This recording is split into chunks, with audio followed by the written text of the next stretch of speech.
they're going to go and leave the room. We may take breaks at times for people to do things like that, but they won't leave the meeting without letting us know. Secondly, if we get Zoom bombed or somebody tries to invade this meeting digitally, we will stop the meeting, pause it, and then restart at a different time.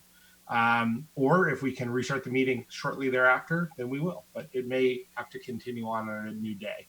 But no actions will be taken no actions will be taken by the council that aren't on camera and recorded.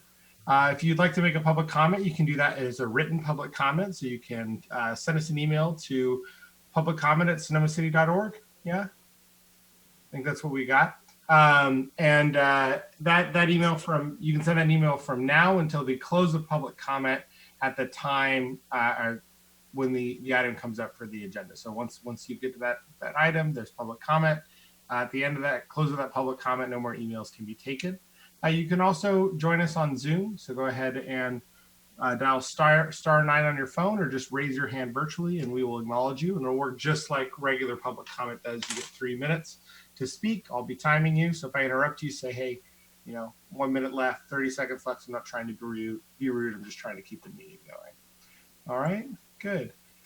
With that, we need our city clerk back here. Here she is, the wonderful Rebecca Barr, for a roll call vote. With just a note, our Vice Mayor Rachel Hundley is unfortunately feeling a bit ill right today, and so will not be joining us. And our former mayor, Amy Harrington, will be with us very shortly. But we do have quorum, and she's comfortable with us moving ahead, so we'll go ahead and move ahead. So, Mr. Mayor, before we do the roll call, the reason I wasn't here is because the recent power outage, everything in the council looks like it's set up, but for some reason the stream won't start.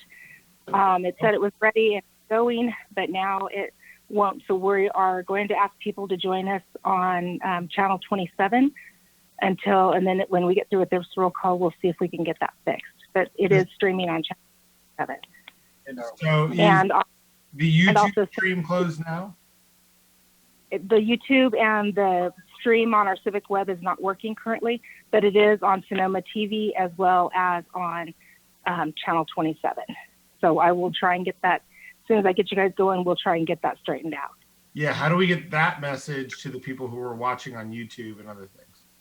They're not watching because there's nothing there. There is a note on our Civic Web portal that if it's not streaming, to go to Sonoma TV. Okay. We do have that note there. So hopefully they will read that. Great. So with that, we'll proceed with the roll call. Vice Mayor Harrington's going to be late. Councilmember Agramonte? Here. Councilmember Cook? Here. Mayor Harvey? Present. Thank you. Great. And again, we'll move on. So no report on closed session because we had no closed session. Can we get an approval of the agenda? So moved. Second. All right, roll call vote. Councilmember Agramonte? Aye. Councilmember Cook? Aye. Mayor Harvey? Yes. Thank you. The motion 302. Thank you. Great. We'll move on to comments from the public. So at this time, members of the public may comment on any item not appearing on the agenda. It is recommended that you keep your comments to 3 minutes or less under state law, unless otherwise permitted under the Ralph M. Brown Act. The merits of the matters presented under this item cannot be discussed or acted upon by the City Council at this time. So at the point of being acknowledged by the mayor, please begin by stating and spelling your name. And I do have a little timer here, so I may just be pausing you with a minute to go and 30 seconds to go. So I'll be looking to see who we've got raising the hand. And we have Paul G., Gil, and Terry Shore up. So we'll start with Paul, because that's the order of the lineup that I've got here. And David Store's joining us. And we've got Paul, you're on with the Sonoma City Council. Could you unmute yourself and go ahead and make your comment? Thank you for my time. You can hear me all right, can't you? We can indeed. Perfect. Paul McGavin, MCGAVIN, and I have spoken to you in the past, and I'm kind of a one-topic person with respect to cities in California. It has to do with wireless telecommunications facilities. My comment right now is not specific to the agendized item. I'm just going to be talking to you about something I learned today in a very detailed conversation I had with the FCC. And so I thought it'd be good for you guys to understand what we learned today from them. So I got on the call with attorney Gary Widman. He is a retired environmental attorney. He worked in the Carter, Ford, and Nixon administrations. He was part of the CEQ. And so he'd been working in Washington for about 20, 25 years before becoming a law professor. We spoke to 4 attorneys at the FCC, including the division chief of the Wireless Telecommunications Bureau. So these are the top people at the FCC. So what did we do? We went over some things to make sure that we had a good understanding of what's in some of the laws and regulations to be able to communicate that to cities so they know how to act on decisions. So this is just general education here, all right? What do we know? We know that there is something that not many people read, 47 U.S. Code 324, Section 324. It's part of the 1996 Telecommunications Act. In fact, it started in 1934, but it's still there today. It says specifically, in all circumstances, all radio, that's licensed from the FCC, shall use the minimum amount of power necessary to carry out the communication desired. We confirmed that that applies to wireless telecommunications facilities today. They confirmed that is true. That is a good thing, because all you need to do is think about how much power is needed for the communication desired, in this case, telecommunications facilities, and make sure that you regulate the power so it's no higher than needed. We also know that there is 47 U.S. Code 301, which is the license for radio communication or transmission of energy. 1 minute. And it's the purpose of this chapter, among other things, to maintain the control of the United States over all channels of radio transmission. That again applies to a cell tower. All of these licenses makes it part of that federal undertaking. So one more thing, very unusual. The FCC actually repealed their authority over the environmental matters for small cells. That means through cooperative federalism, that responsibility falls to the states and locals. That's big news, folks. And so maybe in the next comment, now I'll make it specific to your decisions tonight. You have a finding or two that you can make that will do a lot to save the quiet enjoyment of your streets. Thank you for your time. Thank you, Paul. Next, we have Gil.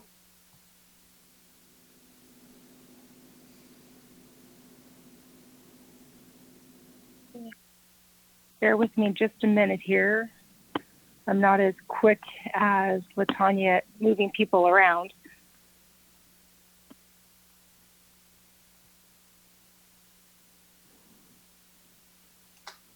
Oh, there he is. Perfect. Nicely done. And here's LaTanya. Great. So Gil, Okay. go ahead and unmute yourself and make your Can you comment. hear me? Yeah. Okay. Gil Latimer, Latimer, Grant Court, Sonoma. Good evening to the City Council. I'm the founder of the Sonoma Valley Cannabis Group, but I'm not speaking for its members, only for myself. I'd like to talk about Measure Y for a minute. Originally, I supported the city and its stand against Measure Y, largely out of gratitude for all the work it had put into finally passing an ordinance, and also because of the personal attacks made on council members by the proponent of that measure. Though at the time, I felt the new regulations were arguably reasonable, as we drew closer to the upcoming election, I received significant, well-reasoned pushback from some in the cannabis industry, and this led me to take a neutral position. Now, unfortunately, due to a very complicated and embarrassing turn of events, the dispensary process is suddenly in limbo with no path to recovery of which we're aware. People are disappointed in the City Council. They are frustrated and angry that all the progress made after 3 long years has stalled. If they can't see the light at the end of the tunnel, many will decide it's time to cut and run and vote for Measure Y. And who can blame them? Though I felt a certain loyalty to the council for passing an ordinance, ultimately, my loyalty is to all those who rely on medicinal cannabis. Patients and their welfare have been the core of my 30-year support for medical use, just as it has been for Jewel and Ken. So it's time to make a choice. The city's current process is overly complex, restrictive, and expensive. It cost its citizens a lot of money with nothing to show for it so far. It's time to consider cannabis businesses like any other legal business. I'm going to support Y. The passage of Y is far from a sure bet. If it fails, it will be up to the city council to do its best to fast track a reasonable solution for resurrecting the process. And if Y passes, it will fall to the city council to seek to amend it in ways that mitigate some of its issues without violating its spirit. And that's what I got. Thank you. Thank you, Gil. Yep. Appreciate it. And under time, too. And next we have Terry Shore.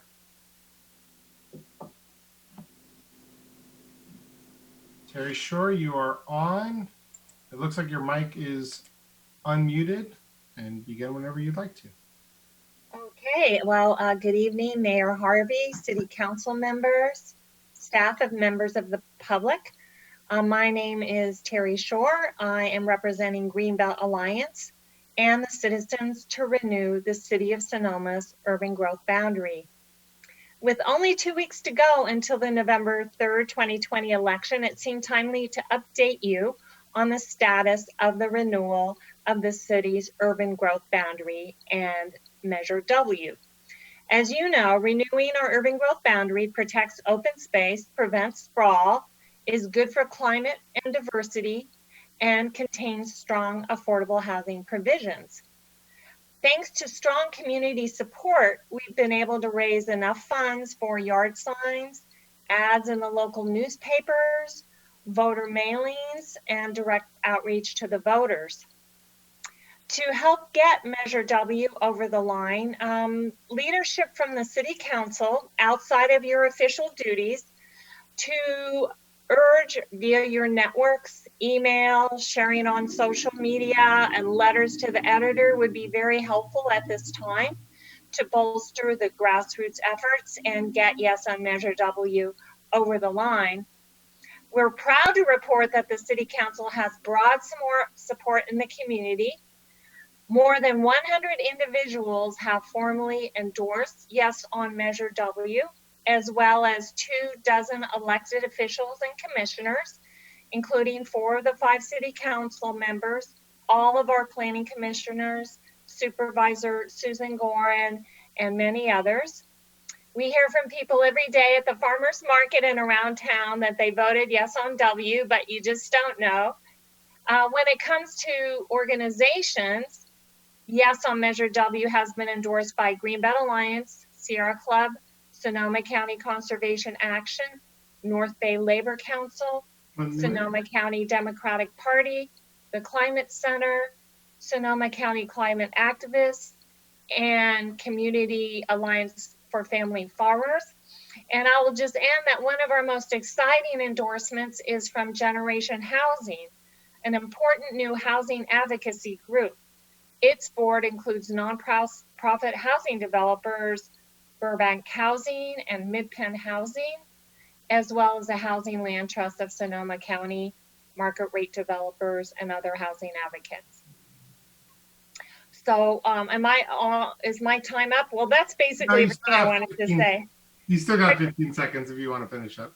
Okay, well, thank you very much. We support the City Council and staff for putting Measure W on the ballot. And so thank you for all your work. And we look forward to working with you once Measure W is passed on the housing element and the general plan. Thank you, Terry. All right. And now we have Fred Alba. Oh, no. Sorry. My mind's still...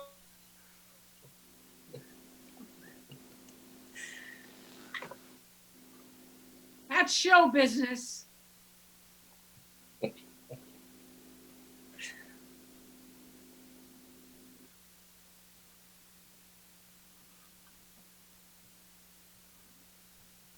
sorry. Okay. All right, Sorry Fred, about you're that. here. Your mic is Okay. unmuted. We can hear you. Go ahead. Okay. Well, I did hear that unfortunate comment there. It's nice to, I won't say anything about that. I would like to bring to attention to the members of the public that the last Measure W mailer had a number of untruths on there.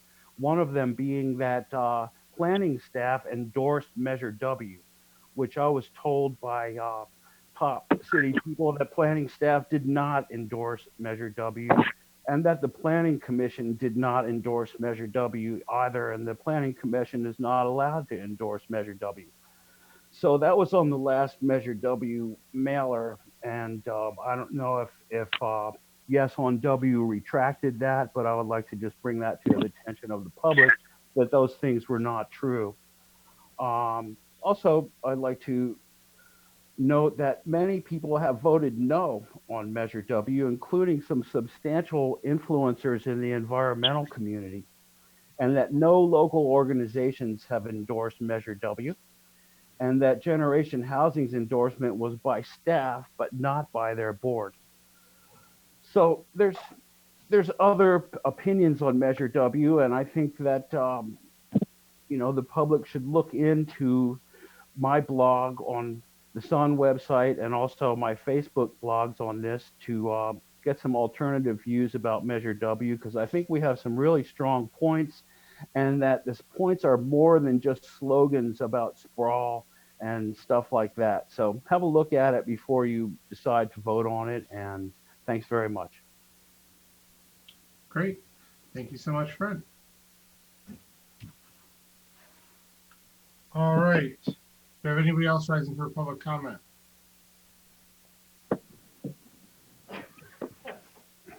Seeing none, let's get Fred's mic muted. Sorry. Thank you. Great. Okay. So I'll go ahead. Seeing nobody else rise, do we have any written comments? We did prior to the meeting. Mayor Harvey, I don't know if we had any, but it was sent to the council and uploaded to the Civic web portal, what we received prior. Perfect. I think it was from Terry, so she got a chance to speak too, and so we've got it. Great.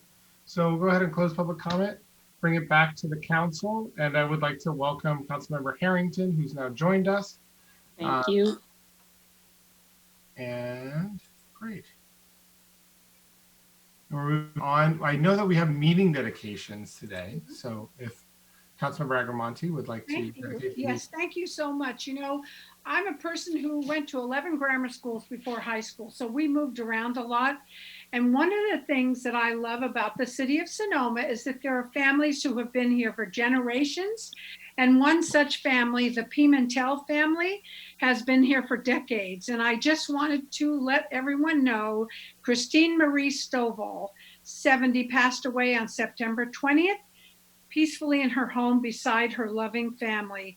Christine, also known as Nanu or Cookie, was born on July 17, 1950 in Sonoma County, California, to Anthony and Alice Pimentel. And she was raised on her family's dairy as a young child, where she had some of her best memories. She continued on in her adult life at the Sonoma Valley Unified School District for over 34 years as a lead cook at Prestwood Elementary. Cookie was known for making sure every child ate and had enough to eat. She took time to know each and every student. She retired in 2011, 2012, and she has survived and will be truly missed by her daughters, Alicia and Amy, grandchildren, Nia, Joseph, Christina, and Christopher, whom she loved very much. She is, she is also survived by her loving siblings, Tony, Judy, and David, along with many nieces and nephews. Christine was preceded in death by her father, Anthony, and mother, Alice, and daughter, Jamie, and her husband, James. Nanu touched many lives and will truly be missed. We love you, Mama. Thank you, Mr. Mayor. Of course, Councilmember. We'll move on now to the consent calendar. All items listed on the consent calendar are considered to be routine and will be acted upon by a single motion. There'll be no separate discussion of these items unless members of the council, staff, or public request specific items to be removed for separate action. At this time, council may decide to change the order of the agenda. Do I have a motion on consent calendar or any desire to pull an item? Move to approve. Move to approve. All right, I'll second it. Great. We need to go to a roll call. We need to go to public comment though, don't we? So we can't do that yet, but no questions and no pulling from us. We'll go to public comment. Go ahead and open it up.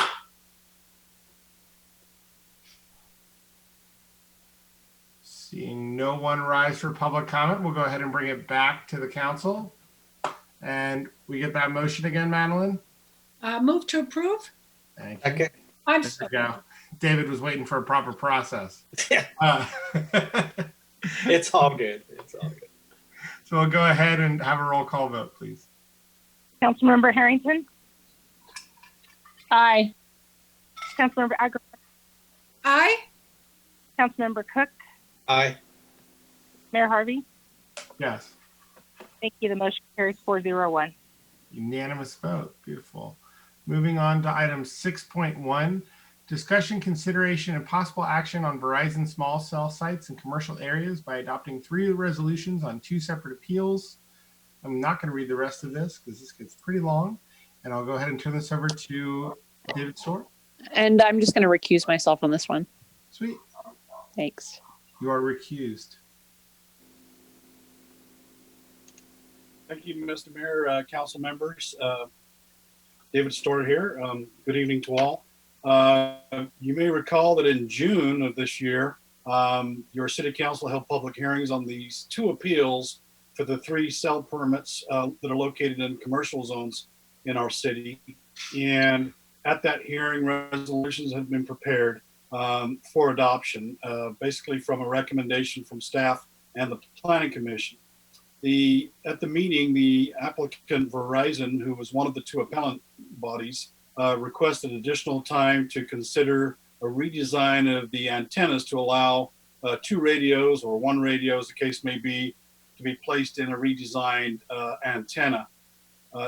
Subsequent to that meeting, the applicants have provided us with correspondence to say 2 things. Number 1, that they would now support the conditions of approval that are in those 3 resolutions for each of those 3 sites.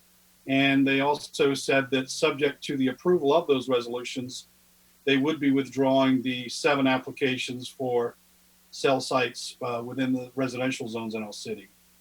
I can report that Verizon and also the second appellant group, Lynn Marita Vincent and Mark Mothall, are also in support of approval of the resolutions tonight.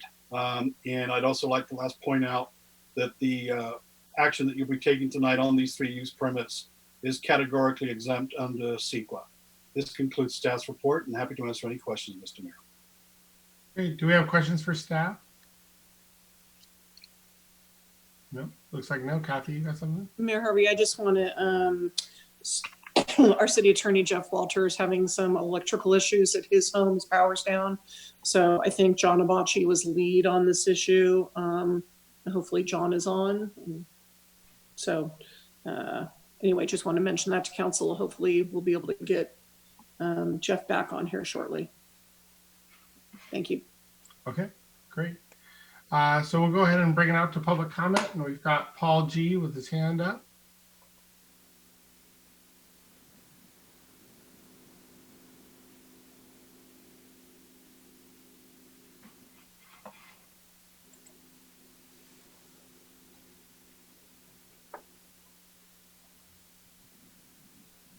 Can you hear me now?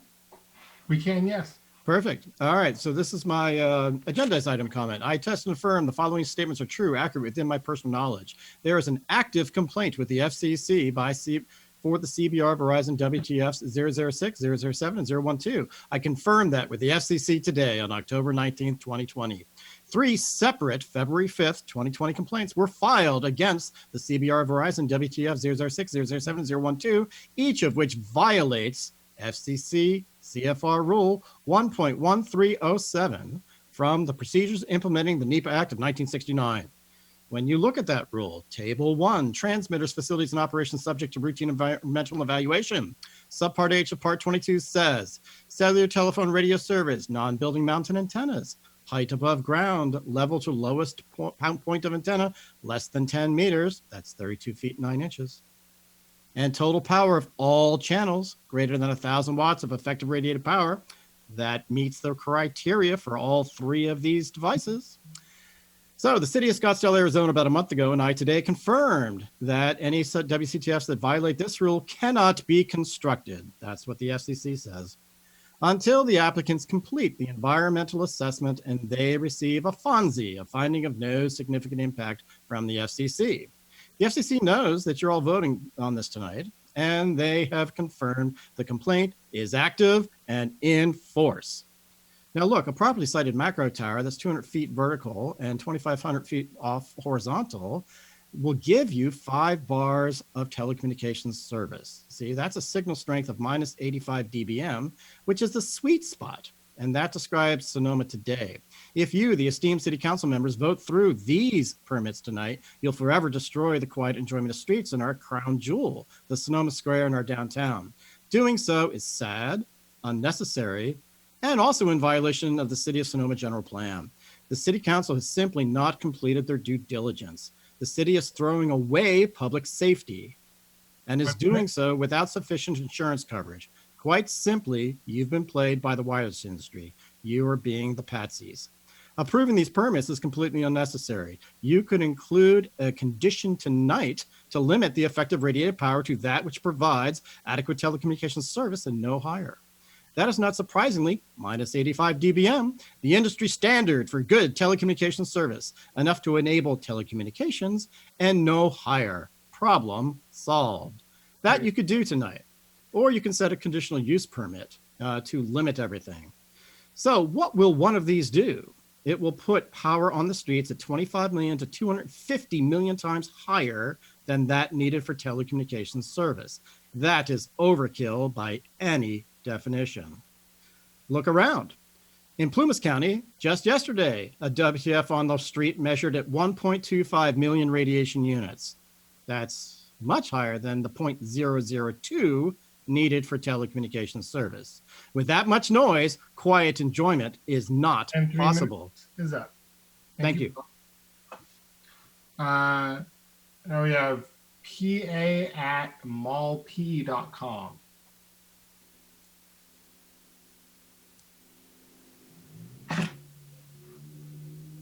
Go ahead. You've been added in. If you recently had your hand up, we don't have a name here. Your name is your email address. Mr. Mayor, that is the counsel for Verizon, Paul Albritton. Okay, so Paul, if you wouldn't mind unmuting yourself, and we'd give you 3 minutes to make public comment. Okay, Albritton, wireless, you can hear me? We can hear you, but your signal is, you're a little choppy. I'm sorry, I'm on Wi-Fi. All right, go ahead. I'll relocate towards my router. I just wanted to be here to answer questions if you had it, and appreciate all the time and effort that you have put into these approvals. Verizon Wireless will work with the approvals that you provided and encourage you to take the action that's been recommended by staff. With respect to NEPA, I can tell you that Verizon Wireless fully complies with NEPA and will fully comply or has fully complied with NEPA with respect to these facilities, notwithstanding the complaint filed by Mr. McGavin, and that is a responsibility with Verizon and the federal government and not the city of Sonoma. We still have further permits to obtain. So this is not the end of it here in terms of building permits and agreement with the city. And so there will be further interaction with the city, and we very much appreciate your taking the action this evening. That's it. Thank you. Thank you, Paul. Anyone else for public comment on this item? Lynn Marie.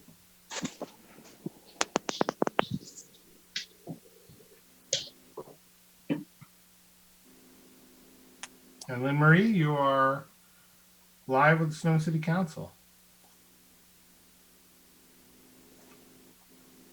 We cannot hear you yet, but your mic appears to be unmuted.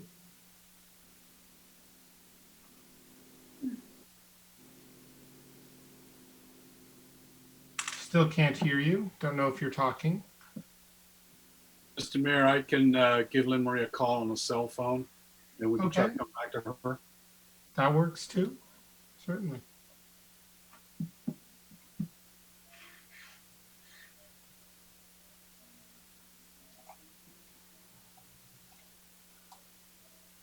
The joys of Zoom meetings.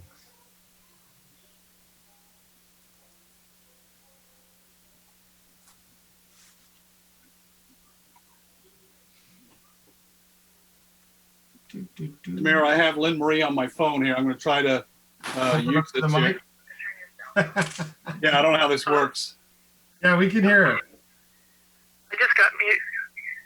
Okay, a little bit of an echo. Go ahead, Lynn Marie. All right, so I am here to speak for the Sonoma community members who have been in opposition to these cell tower applications. And it's a privilege to speak for the Sonoma community that way. I think most importantly, I did want to thank the city staff, and in particular, Kathy Capriola and David Stora and John Abachi. Your work has been exemplary, and we feel that the city has listened to us, and the planning commissioners and the council have guided us to this moment. So Mark Marthaler and I hope that the council would see the value in our appeal to deny all the permits, but that didn't work out. So we are in this last phase, requiring the undergrounding of the radio equipment, and it improves the aesthetics. Unfortunately, it doesn't protect the nearby property and business owners from losing value on their property. But we're here to educate the public on the weaknesses of wireless technology, and there are other ways to provide broadband service, which is fiber to the premises, which is a better investment in the future. So, but basically, we want to thank you for taking a strong position on the undergrounding. You will be inspiring other cities to do the same.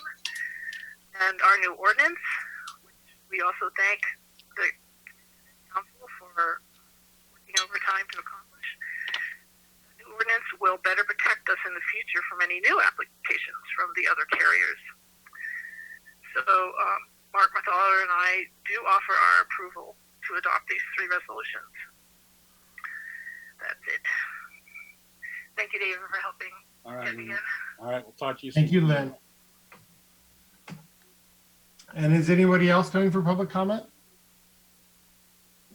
Seeing none, I'll go ahead and bring it back to the council and close public comment.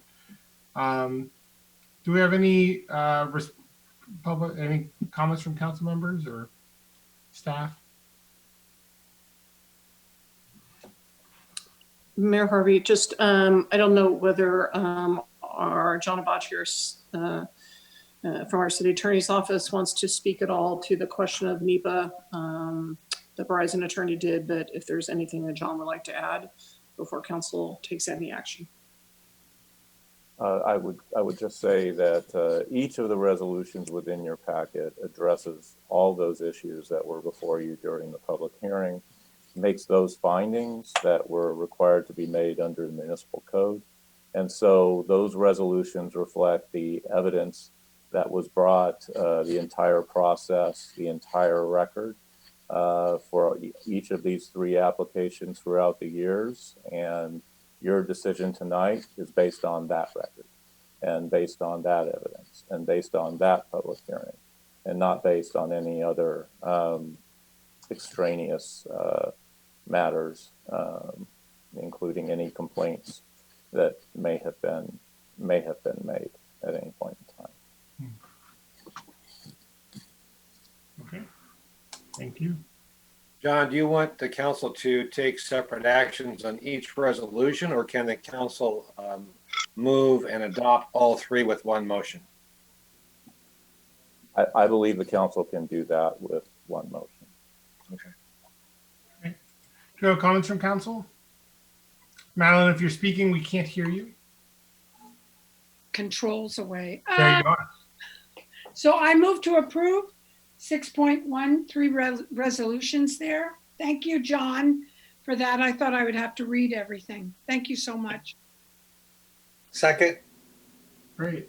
And just before I vote, I'd just like to thank staff for all the incredible amount of work that this took. I know David spent a lot of time plowing over this and working with Verizon and getting us to this place, the work of our planning commission, who did a fantastic job of pushing for the undergrounding, the work of our local activists that were focused on this issue from day one, and would like to thank Verizon as well for the amount of work that they did. So I just really want to appreciate staff and the community for their attention to this issue and all the work that went into this, because so you don't see it necessarily being at the council meeting, but it was a boatload of work that was taken on by this team here. So thank you guys, appreciate it. And with that, we'll go on to the vote. Councilmember Monty? Aye. Councilmember Cook? Aye. Mayor Harvey? Yes. Thank you. The motion carries 302. Great. Okay. And we are on to item 6.2.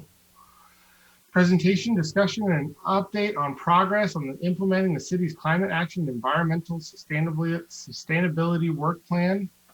We've got Kathy Capriola and Travis Wagner taking this one.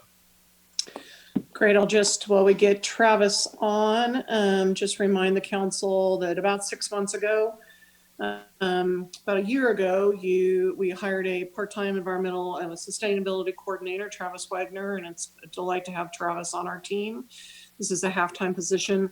And then about 6 months ago, council approved a work plan. And so we're back to provide an update, and we anticipate coming every 6 months to do so.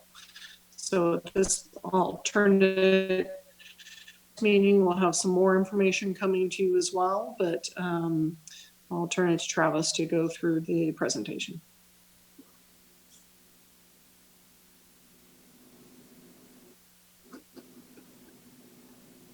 Great, thank you. Let me share my screen here. Hopefully everyone can hear me okay. Yes, we can. Whoops, there we go. There we go. Thank you for this opportunity. As Kathy said, this is an update. It's almost 6 months since you approved the work plan. So just briefly, the outline, I'm going to talk very briefly about the work plan goals, and this matches with the actual work plan in the agenda packet.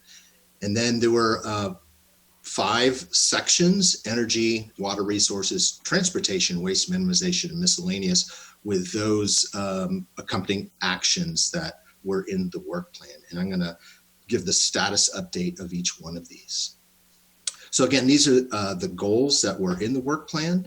And basically, energy was to reduce energy consumption, increase clean energy and sequester carbon, reduce water, really trying to reduce the reliance on motor vehicle, so to provide alternative opportunities, minimize the generation and disposal of solid waste, and then there were some that didn't fit neatly into a category that are called adopted. And again, miscellaneous. And again, this was all adopted back on May 4th, 2020. So I'm going to go through each one of these, and feel free to stop me if you have any questions, and I'll be glad to answer questions at the end. So the first item was to increase the percent of customers using CleanStart and EverGreen, which are offered through Sonoma Clean Power. These are much cleaner sources of electricity. So as of last week, 87.1% of customers in the city have Sonoma Clean Power. But that means that 12.9% opted out and went to PG&E. Sonoma is 8th among jurisdictions as far as being in Sonoma Clean Power. To break it up, residents, it's 86.4% enrollment into Sonoma Clean Power, and commercial industrial is a little bit higher at 90.4%. With regarding Evergreen customers, 1.48% of Sonoma is enrolled in the Evergreen program, which is local energy as well as one of the lowest in carbon emissions. Sonoma is fourth among jurisdictions, which is positive. And as you probably know, Sonoma, all municipal operations are in Evergreen. To move this forward, staff has met with Sonoma Clean Power to discuss outreach strategies. The actions that we have come up include co-developing public service announcements that can be shared with media and KSVY. We're also looking at creating a calendar of upcoming incentives for customers. So Sonoma Clean Power offers occasionally really good financial incentives to purchase energy efficient equipment, EV chargers, so forth and so on, but it's not always well known when they are. So creating this calendar is going to be helpful. So if someone is potentially looking at a purchase, they can take advantage of this, or it might help someone take advantage of that, again, to focus on energy efficiency. And they're looking at providing materials for social media, so the city and Sonoma Clean Power can partner and actually get the word out to help shift to Sonoma Clean Power. And the key thing about, for example, the incentives is they would be tied to being a customer. So again, it's always trying to create incentives and explaining how valuable being a customer of Sonoma Clean Power is. So the next one is to identify or develop local carbon offset programs. So one of the things, Sonoma Shade, which was a tree giveaway project, that had to be canceled because that was part of Earth Action Week, and that was due to COVID. And part of that was to help sequester carbon, but the more important aspect of urban trees is to reduce the urban heat island effect, to reduce the need for cooling and so forth and so on. So there's some great co-benefits. So hopefully we will bring that back should we do another Earth Action Week, or the first one next April. Staff has met with the Sonoma Land Trust and the Sonoma Ecology Center, specifically about carbon offset that would be tied more to the tourism industry, as well as individuals that would want to participate. Sonoma Land Trust was looking for a bigger project, but Sonoma Ecology Center expressed significant interest, but the decision was, because of COVID situations right now in tourism, that this really should be put off a little bit till the timing is more appropriate. But the positive thing is that there is definitely interest with that. The city submitted a grant with the Sonoma Ecology Center. The focus of that grant was to promote backyard composting, but also combine this with biochar enhancement. So biochar, which is a type of charcoal, is actually a carbon sequestration, has that function. It was not funded. This was in August, but we certainly have set the stage for potential future grant applications. The third part under energy was to assess the viability of implementing Bay Area Sunshares Program for residents. So staff did meet with Bay Area Sunshares, and basically what's interesting is they have no presence in Sonoma County. So it's definitely mainly in the East Bay, but it is a Bay Area organization. And what they do is they negotiate with solar installers on a yearly basis to obtain a bulk discount that they then can offer to residents. So the 2020 offering was 15% off on PV and 10% off batteries. However, just looking at the actual pricing that was offered, it wasn't really a significant discount. So this is something that just deserves more attention. But it is in primarily the East Bay Area. So staff has reached out to local organizations to see if this can be emulated locally and to support local solar installers, because all the solar installers in their program was from the East and South Bay. Number 4 was to increase the number of county-sponsored free PV solar consultations for all sectors, residents, nonprofits, and businesses, which is through the county. So staff developed a public service announcement with Sonoma County Energy and Sustainability for KSVY, which they have aired. So that's the first step to even know about it. So we're able to do that. And staff actually met with, earlier today with Sonoma County Energy, and they're looking at a comprehensive outreach program to make direct contact with the city and also the valley. So it's looking at social media and additional PSAs to offer the services in Spanish and English, but also it's not limited to PV installations, but what they're offering is a free energy home kit, which contains information, LED lights, some other aspects to kind of get the ball rolling, and then to also advocate for the free PV solar consultations. Again, these are non-biased that are offered any point in the project to provide more neutral, informed advice.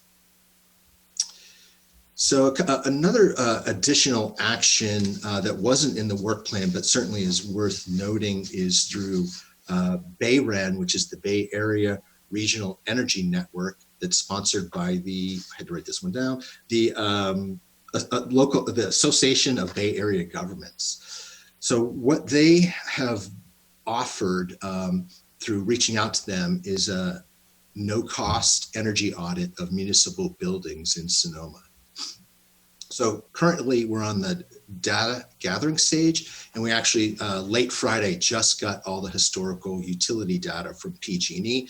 They obviously were busy addressing other issues, but we have all that data. So that's the first step to assess utility usage and then target buildings that have higher energy usage and the potential for implementing it's energy conservation, energy efficiency, but also looking at the production side, like primarily PV. The other thing that we've learned is that PG&E does offer 2 programs to finance actions. So it's nice to know what's out there, but we need to be able to figure out how to pay for it. They do offer a 0% interest loan that can be financed through the monthly bills, which I believe the city has done with its PV solar arrays from they're about 10 years old, and the street lighting. They also have another program that is sustainable turnkey program. Basically, if it's a large enough, they can identify these, pay for them, and the costs are recouped through the savings. So the actual energy bill doesn't increase, but after it's paid off, then the city would keep the equipment or whatever, and then the price would drop depending on how long it's amortized for. There's also the Sonoma Clean Power Solar Battery Backup and Storage Report. We just received the report last week and had a meeting on that today. Regrettably, it was not as positive as one would hope.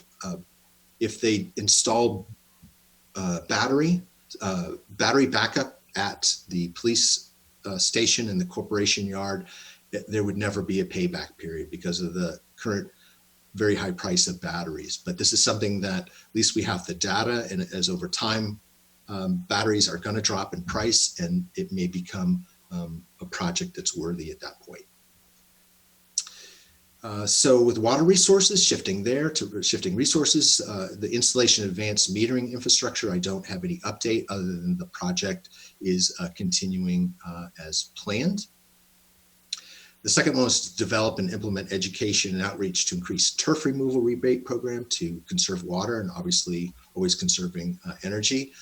A PSA was submitted to KSVY and it has been aired, which is obviously positive. And there's no additional plans at this point. It is somewhat seasonal. And so this is something we'll be revisiting late winter, early spring before the late spring summer season starts. So the increased installation of EV chargers, and this is this has been the most significant challenge. I'm going to spend just a little bit more time on this to explain it. So staff has conducted a very detailed assessment of public EV charging in the city. Now the city owns 2 EV chargers. They are about 10 years old. They're, currently, if you buy a station, you will have 1 to 2 chargers, and the standard is 2 chargers per station. These are the older ones in which there's 2 stations and there's 1 charger each one. One is not operable, the other has problems. They will be repaired. We were able to track down parts because they don't make these anymore. And Public Works, it's on their schedule to be repaired soon, very soon. The biggest challenge has been the high costs to install chargers on city property. Basically, the location of electric panels is not in the places we looked at, which was Depot Park, the police station and the fire station. The electric panels are not configured properly, or they're located very far away from where the chargers would be installed.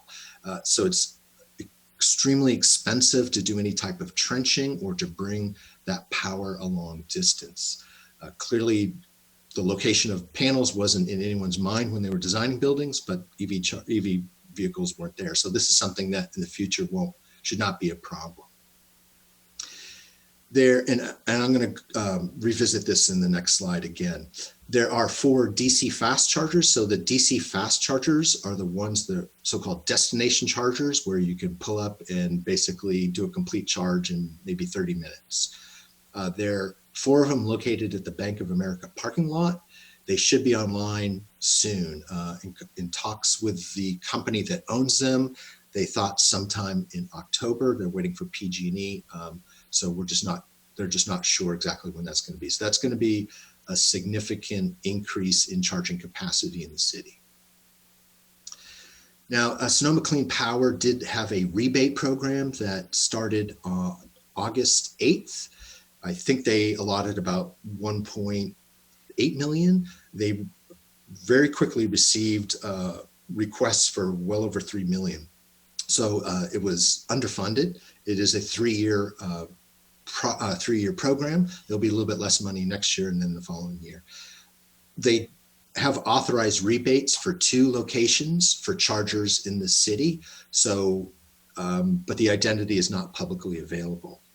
They had 11 applications for the city, but not all of them will be eligible for a rebate because there's just not enough money, but they're going through the list and comparing and seeing which ones meet the criteria, because Sonoma is underserved in this particular area. But there are some being installed sometime this year, which again is positive. Now at the October meeting last week at the Community Services Environment Commission, the CSEC, the staff sought advice on how do we increase public EV chargers in the city. So we developed 3 options and wanted their input and their advice. Number 1 was to fund a grant for public chargers rather than the city purchase, install, and maintain. Basically what this would have looked like potentially would be, instead of budgeting the money to purchase it, use this as a grant to fund some, or potentially leverage other grants or rebates to try to install EV chargers somewhere in the city, but they would be publicly available. They may or may not have been on city property.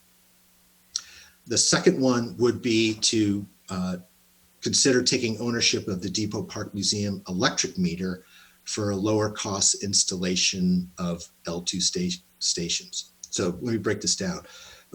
Currently, the Historical Society basically owns the electric meter.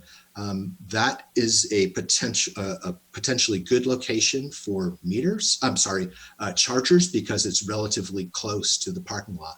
But the city doesn't own the meter, so they would have to install a new meter and potentially a new panel. But there are some other challenges with that because of the location of a gas meter. The L2 is the medium fast charger. These are not so much destination chargers, but think about it as you basically would takes the energy about similar to plugging in a central air conditioning or a electric dryer. But these take 3 to 4 hours. And the beauty of that is someone could plug in, they could visit the museum or walk to the plaza, because we would prefer people to walk there and not drive as much. And the idea would be 2 stations for 4 charging points. So that's one of the options we were looking at the CSE for advice. The other one would be to install low-cost L2 chargers for city employees. So this came out because the Sonoma Climate Coalition did a inventory of municipal operations. The the largest source of greenhouse gas emissions from municipal related operations was employee commuting. So the thought was this might actually help reduce the greenhouse gas emissions and help encourage individuals to either commute with an electric vehicle or perhaps purchase one. These are low cost because they don't need to be networked or have software. So a standard L2 charging station may be about $7,000, but something that cities have adopted and private companies for employees cost anywhere from about $800 to maybe $1,000. So what the CSE did was they recommended number 2, but they did not prefer number 1 or 3, and they suggested a 4th option was to focus on siting the DC fast chargers on city property. One of the challenges is these they generally require a new transformer, and they are because of the energy demand, and there has to be capacity in the PG&E lines. They are magnitudes more expensive, but again, they're destination chargers and can charge rather quickly. But the unanimous recommendation and advice by the CSEC was again number 2, and then for the city to take the lead in siting DC fast chargers. So the number 2 on the transportation was to support the creation of a nonprofit focusing on the creation of bike and pedestrian trails. At last week's meeting, the CSEC was tasked to create a task force to advise the city on how this could be done. And Matt Metzler, who's the vice chair of the CSEC, had agreed to be on the task force, and the new youth representative, Alex Entman, is also going to be on that task force, and they're going to be periodic updates, and then a final report has been requested for, I believe, March of 2021. And finally, to improve bicycle and pedestrian safety. So there has been a recent installation or creation of a Class 3 bike lane on Napa Street from 2nd Street east to the city border. Through Public Works was able to do that, increase the signage and striping and so forth. So that's a very positive outcome. Waste minimization. Number 1 was to assess and support compliance with SB 1383. So that's the state law that basically, to summarize it as shortly as possible, is to maximize the removal of organic waste from the trash and to handle that appropriately, because organics that are landfilled biodegrade primarily into methane because there's no oxygen, so it's through anaerobic. So currently the city's working with Zero Waste Sonoma and the Sonoma garbage collectors to ensure the city's compliance. This is important because this law actually shifts the compliance burden from haulers, and generators onto the city itself. And it also requires households to a certain degree of compliance. So the city will be responsible for that. So this is a significant shift in approach. As a side, so it may be appropriate to brief the city council specifically on the city's compliance status and plans going forward for SB 1383, as well as SB 1826, which is the mandatory commercial composting, organics management, sorry.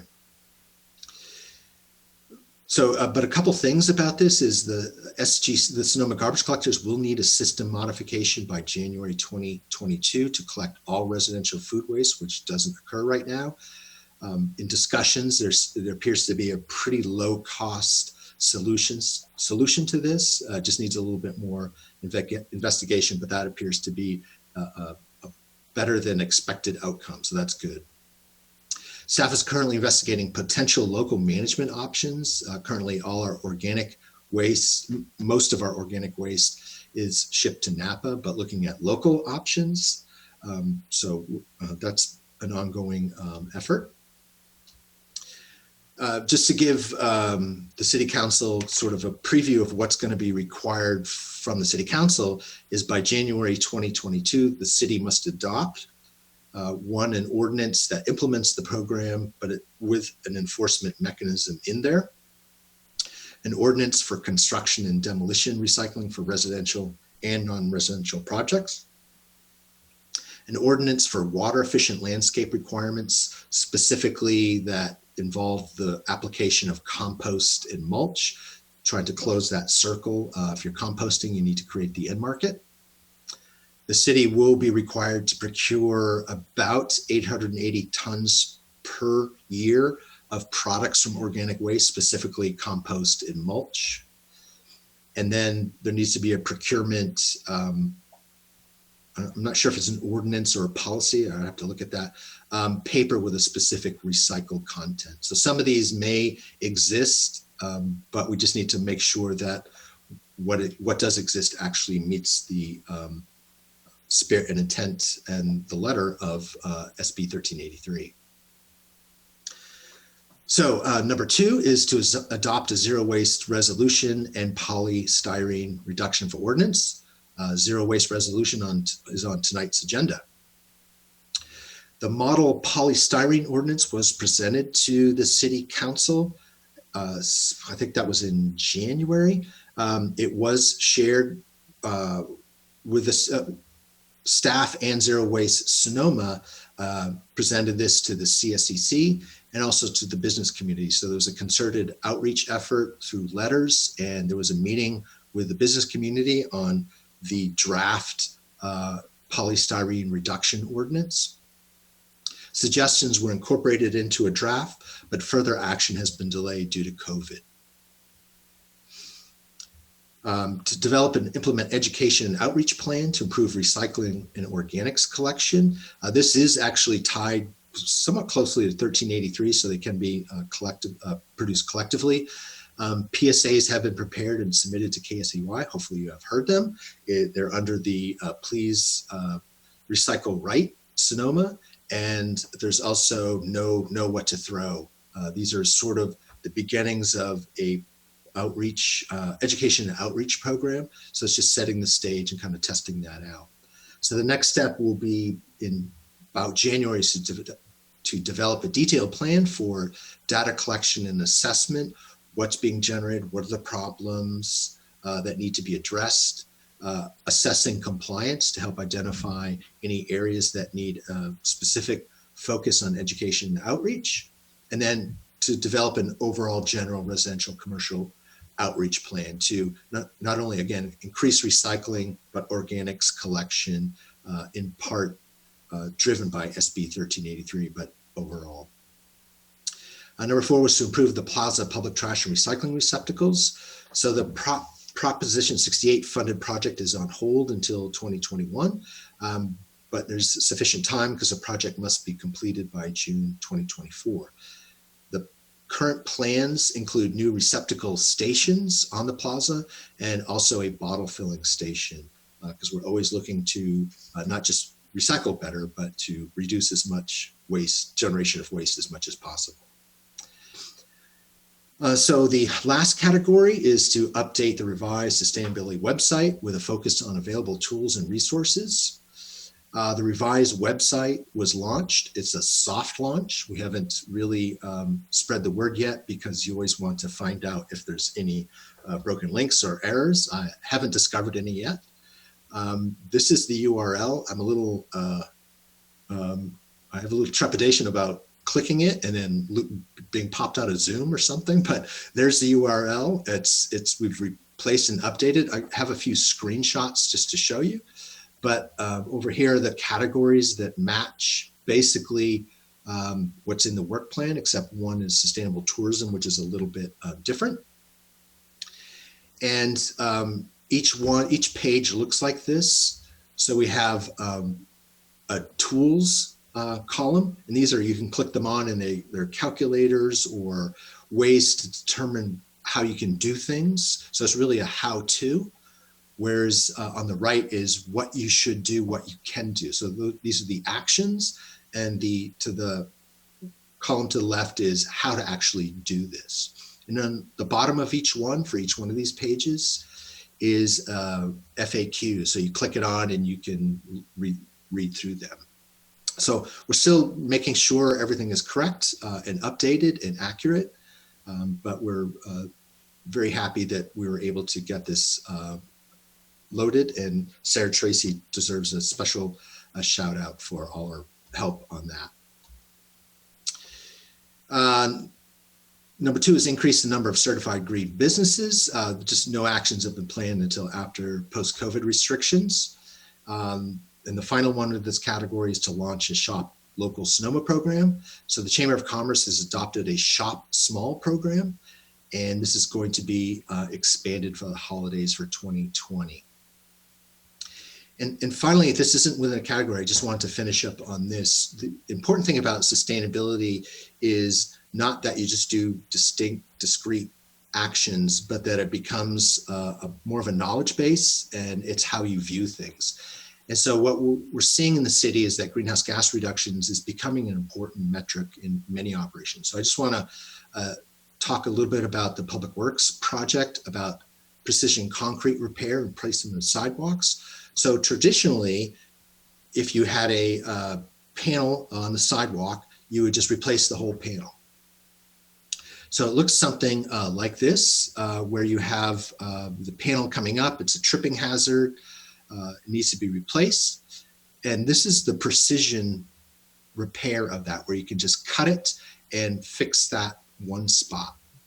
The significance of that is that if they adopted the traditional panel approach, there would have been 618 panels with 504 tons of concrete. Concrete, I believe it's the industry that produces more greenhouse gases than any other industries. Globally, it's really significant. But the precision replacement removed only 2.37 tons of concrete, avoiding 5.38 tons of CO2 emissions. Well, the beauty of sustainability and using less is you save money too. So there was $311,000 in direct savings as calculated by the contractor.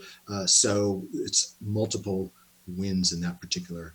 What's the time period for this? I believe isn't it already been done? Yes, been done. Yeah. Yeah, but like how many years of, how long have we switched to this style of concrete replacement? And did we save $311,000 last year and 2.37 tons of concrete emissions last year? This is for that one project. I can't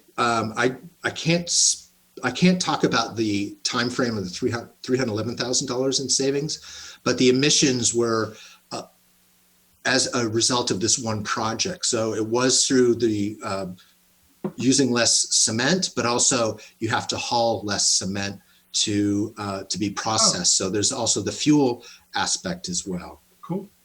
All right. That concludes the update, and I'd be glad to answer any questions or if there's any comments. Yeah, I've got questions. Does anybody else have questions? Okay, I'll do mine. First on the EV chargers. So is there any discussions happening at CSEC as far as like, how are we going to make sure that renters in the future have access to EV charging stations? This is one of the primary reasons my wife and I haven't gone electric is we live in an older apartment and there are no outdoor plugs. So are there at planning now, or are there plans to require at the very least outdoor plugs for any parking space or most a high percentage of parking spaces? And how are we going to ensure that people who rent buildings and don't have garages have access to EV charging at their home? Well, a couple comments on that. So the Sonoma Clean Power rebate program provided funds that it's basically for public charging, but one of the definitions of public charging is if they were located at apartments, and they actually got a higher rebate component if they were for apartment buildings.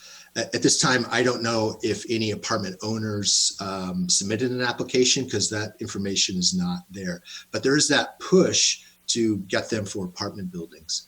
And I believe that, and I don't really know this, the Cal Green code, I think they basically all new buildings have to have a certain degree of readiness or be wired or actually have it. I don't know the specifics of that. But with all these projects, it's always the existing. It's the new we can cover, but it's always the existing. And outside of the rebate program for existing facilities, that's the only active program that I'm aware of at this time.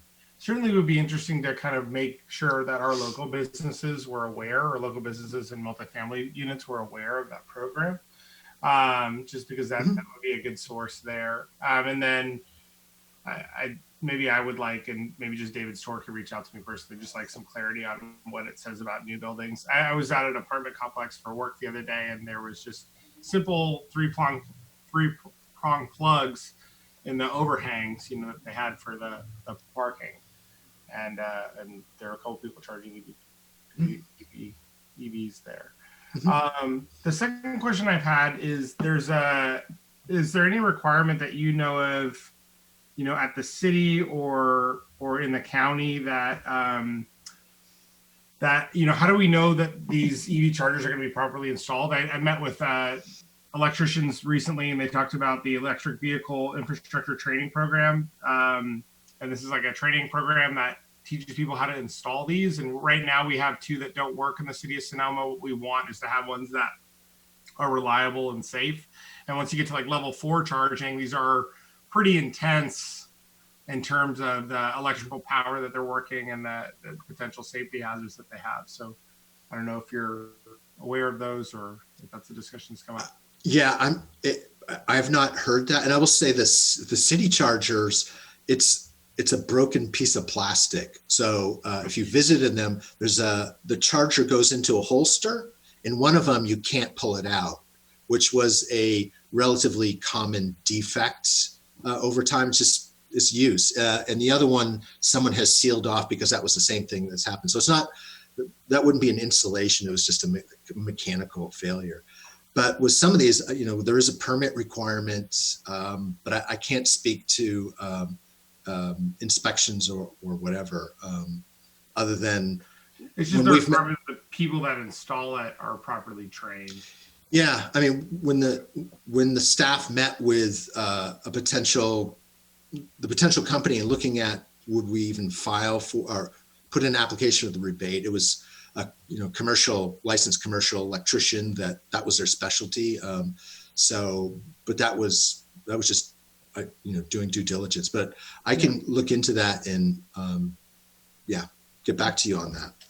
And then on waste minimization, how are we looking right now as far as AB 1826 compliance? As something that I'm concerned about, because just kind of, the little bit of snooping that I've done, I don't know where we're really at on it, and just kind of wondering what we're seeing in terms of how many of our restaurants are composting, how many of our local businesses are actually composting. I can't give an accurate accounting to that, but that was one of the goals of the briefing, is to, instead of just speculating, is to have a real accurate number that would be in consultation with Sonoma garbage collectors and some ground truthing.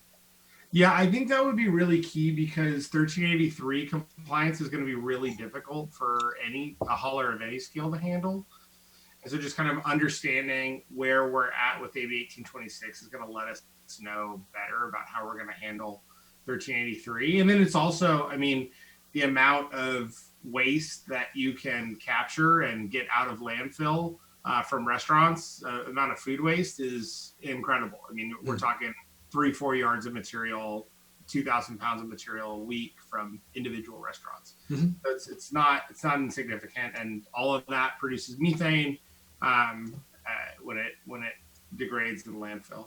Mm-hmm. So yeah, okay, I'd be interested to know about that. And then as far as the outreach plan, just I don't know. I work for a waste management company, and we've started doing just Zoom, like community Zoom calls. I actually did with the kids, Kat Smith on KCY. She has a program where she gets questions from like 5th graders, and then they answer them. So I did that about recycling, but we've had really well attended meetings, and I'm sure that Sonoma Valley and City of Sonoma will be interested in it to do that. And I know a few last year when people were allowed to meet in person, Recology had hosted one at the library, which was very well attended. There were probably about 40 people there for Recology. So those kind of Zoom meetings, in-person meetings that we can advertise through the city to do the recycling education and give people opportunities to answer questions, because people are really confused about what goes where, and plastic bags, and there's the whole whether or not things are being recycled and all the rest of it. So I think it's a really important piece too. Yes, absolutely. Thank you. Mm-hmm. Okay, great. And then I would love better clarity on what it means to be considered a green business. Okay. Yep. Because that's a program through the county. So okay. Yes, it's a county program. So I can share that the criteria that they have for that. And I will say, as a plug for them, they actually will provide free technical assistance and help any business try to achieve that certification. But because of the conditions right now, that's kind of been pushed off the agenda. But we look forward to working with them to get that out as much as possible. Yeah, awesome. Great. Any other comments from council or questions from council? Madeline, if you're talking, can you hear you? Yeah, this is Madeline. Thank you so much, Travis. I think the other day when you briefed Vice Mayor Hundley and I thought it was great. And this is very comprehensive, and it's a great blueprint for us to move forward. I really appreciate it. Thank you so much. Thank you. Questions? All right, we'll go ahead and go out to public comment. I see JTREMANE raising their hand. Not sure who it is, but welcome to Sonoma City Council meeting. Once you unmute yourself and you're on.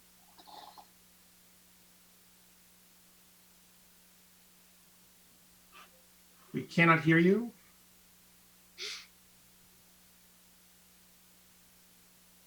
Jay Tremaine, we cannot hear you.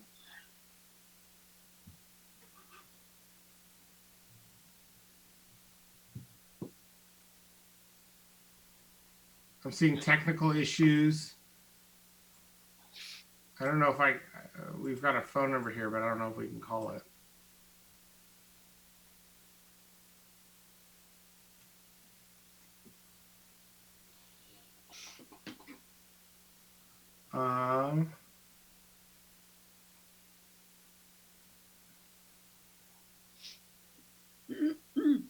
Okay, I'm not sure about this. I can, Mayor Harvey, I think I can move his phone into. Oh, perfect. Yeah, that would be great. Phone into, maybe. I've seen that done before. just wants me to.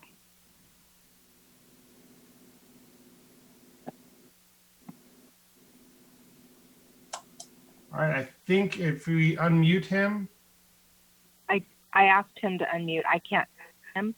is there a way that he can dial in? Is it like *9 He's or already something? here. He just No, needs but to, his phone number is muted currently.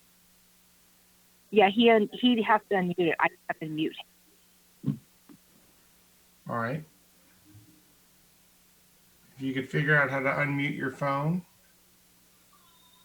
Can you hear me now? Yeah, we can. Yes, you can hear me. Excellent. My name's Joe Tremaine. I'm with business representative with the IBEW Local 551. I wanted to talk about the electrical vehicle infrastructure training program a little bit here. I appreciate the opportunity to speak.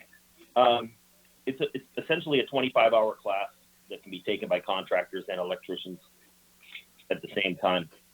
It's addressed within the Assembly Bill 841, and the end user plan here is to have it carried out by skilled and trained workforce to ensure, proper installation under a prevailing wage platform.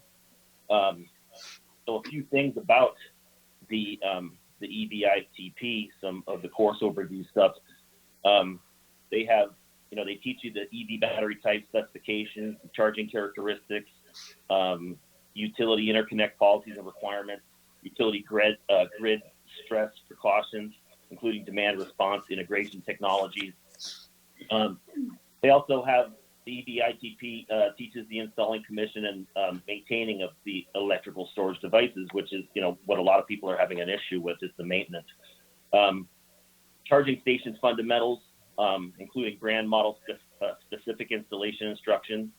So this is when we get into the safety portion of this. It's it covers the National Electrical Code standards and requirements, National Fire Protection Association, NPFA 70E and OSHA regulations, National Electrical Installation Standards for electrical vehicle equipment, first responder safety and fire hazard measures, and the troubleshooting and repair commissioning. Those are the types of things that it covers. Now, this type of training is offered through the IBEW Local 551 Apprenticeship Training Center, as well as electrical industry training centers and community colleges across the state. So it's a necessary component to the installation of these, and it's something that can be accessed. And if there's any more interest in learning more, you can go to the evipt.org. Thank you for the opportunity to provide some of this information. Thank you. Have a great night. Next, we have Fred Albach raising his hand. Good evening again. This is not as a CSEC commissioner, but as a citizen. I think that the DC fast chargers and the destination chargers would be something really good for the city as a tourist town, to have some destination chargers and have them on city property so that the city can advertise that somehow. The city has been in the vanguard of a lot of different things. First to adopt the 21 local measures, first to go all evergreen. This could be another area that the city could lead on, would be to get a number of these fast chargers, and that would really help for the new wave of vehicles coming in. I know they cost a lot, but I think that it's important that the city take ownership of that and push that forward, because who knows the status of the Bank of America chargers. Those are on private property. The city would want ones that they could advertise and say, this come to Sonoma. And I don't know where you'd put them, but you'd find a place to get that done. And I think that would be important. As far as the website, I think that it would be good to have a link to the housing element. I know that Travis is environmental sustainability, and that's his position. the sustainability paradigm as a whole is triple bottom line. And that has social equity, which is subsumed into the housing element as the affordable housing component of that, of the arena. And so you can't claim sustainability if you externalize the poor or let them be displaced. In world sustainability, if you don't account for the bottom 2 billion people, we're going down, because those guys are going to drag the rest of the place down with them if they're not taken care of. So I just think that in the spirit of, like Travis said, of thinking in terms of sustainability, that if there was a link to housing, if there was a link that would cause people to think about triple bottom line, then that would be wouldn't necessarily, be Travis's position, but that would allow people to start thinking of sustainability in those ways, and it wouldn't imply a policy or anything, but it would lead people's thoughts down that direction. Sustainability city webpage, link to the housing element, link to regional housing needs assessment, link to how much affordable housing the city has. I think that would be a good move. And those are my comments. Thanks. Thank you, Fred. All right. Anyone else rising for public comment? Seeing none, I'll bring it back to the council. Travis, is there any specific direction you're looking for tonight, or actions, comments by the council? Not at this time. No, this is more of an update and to give you, I think the only direction would be, and I think I heard it, is the interest in the briefing for the SB 1386. 1383, sorry. 1383, 841, yeah. I'm sure 1386 is very important too. Yes. Yeah. Okay, great. Comments from council? All right. Just want to appreciate the great work of our sustainability coordinator. We're one of the few cities who's lucky enough to have one, and we have a fantastic one. So you're not only one of the only in the county, but in my opinion, you're the best. And I would also like to thank the CSEC for the fantastic work of putting this together. I'm a little jealous because you do a lot of things that I'd love to be working on as well, but we'd love to see those come forward. And so I appreciate you working them up. And just the detailed focus, talking about bike infrastructure, talking about EV charging stations, getting to the level of waste and biochar and all the rest of it. I think it's really, really interesting to see us kind of approaching this issue of climate change from all angles. And, as we move forward, Sonoma, as Fred mentioned, has always been a leader on issues of climate change way before I got to this council. And I'm glad we continue to do that. And I'll note, last year we banned glyphosate use in the city of Sonoma by city employees, which was a great move. And previous councils have banned plastic bags, which is, I know, a major win too. Of course, they've come back during COVID, but we look forward to them dying a sweet death very soon. Great. So we'll go ahead and move on to item 6.3, zero waste resolution. I think we're going back to the city manager and sustainability coordinator with this item. I'll go ahead and ask Travis to make this presentation. Great. I did want to make a brief comment, Mayor, on your comment. Is I'm the sustainability coordinator, which just means I work with everyone in the city. So it truly is a team effort from buildings, public works, and planning and everything. So I want to make sure everyone gets shares in that credit. Regarding my staff report, so the City of Sonoma is a member of the Sonoma County Waste Management Agency, which is now known as Zero Waste Sonoma, the Joint Powers Authority, which focuses on basically trying to divert as much waste from landfill through reduction, reuse, and recycling. The Board of Directors the Zero Waste Sonoma Board of Directors adopted a zero waste resolution at its September 19th, 2018 meeting. Of the 10 jurisdictions, 6 have adopted the resolution so far. Back on January 13th, 2020, Zero Waste staff presented the model ordinance to the City Council. The City Council voiced general support for the resolution and requested that the CSEC review the resolution and provide advice to staff. Zero Waste Sonoma staff presented its model zero waste resolution to the CSC at the CSC's February 12th, 2020 meeting. And on March 11th, 2020, the CSCC unanimously recommended that the City Council adopt the zero waste resolution with some suggested minor changes so that the resolution is specific to Sonoma. And then these recommended changes were made by staff. So attached in the agenda packet is the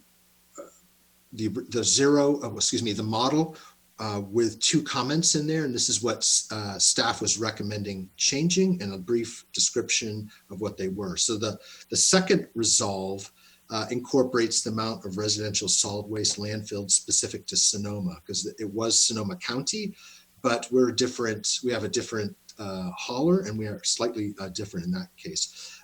So based on 2019, it's the residential landfill rate was 3.14 pounds per person per day.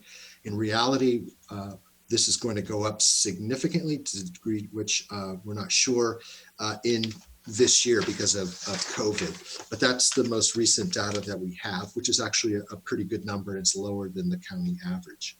The ninth resolve contains a reference to a voluntary SIPIT Sonoma, which adopts the choice architecture approach where you have to request straws. So they don't just, by default, you don't hand them to the customer. You hand them if the customer specifically asks for them.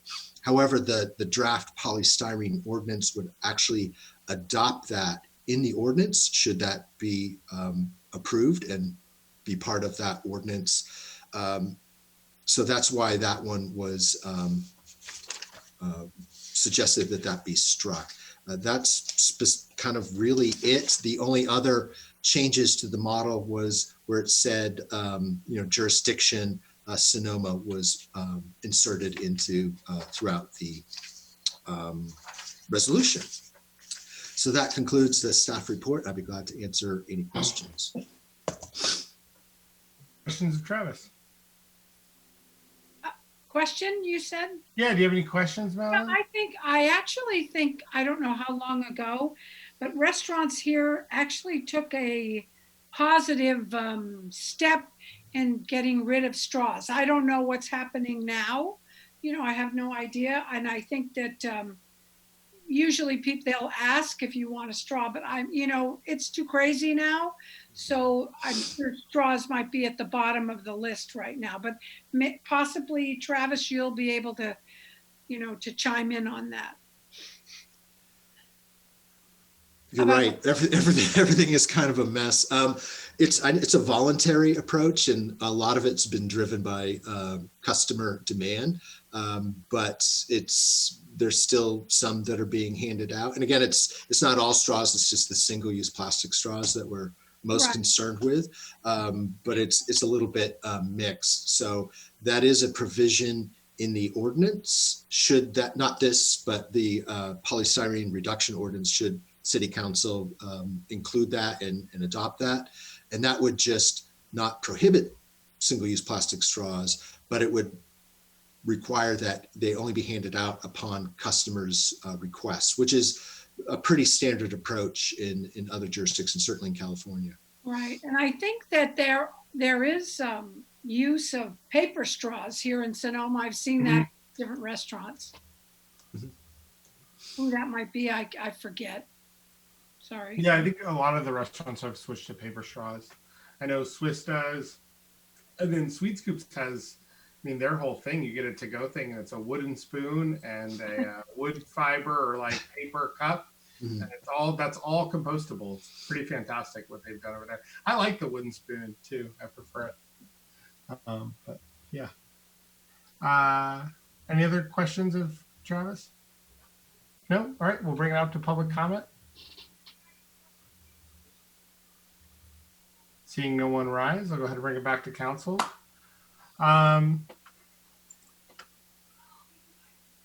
I'd like to. Go ahead. Yes, David. Yeah, I'd just like to make a comment. I've been on the council for 8 years, and it's really disappointing, what's going on with our recycling program. I would have thought by now things would have been a little different. And I did hear the blaming of COVID, and I do understand that COVID is going to add a little bit, but I think the blame game for COVID is actually the irresponsibility of the local leaders, including myself, trying to push, like the recycling of the plastic bags. I was a big supporter of that, but it just never went anywhere. And then when COVID happened, with just a little magic wand. And I know that there's a lot of people that are frustrated. I'm frustrated. I wish that they would not change their name to Zero Waste, because they're not achieving that goal. Once they achieve that goal, then that's when they should be able to, change their name. And whenever I go to Safeway and I see all these individuals buying stuff, and the government takes a CRVC and all that money, where does it go?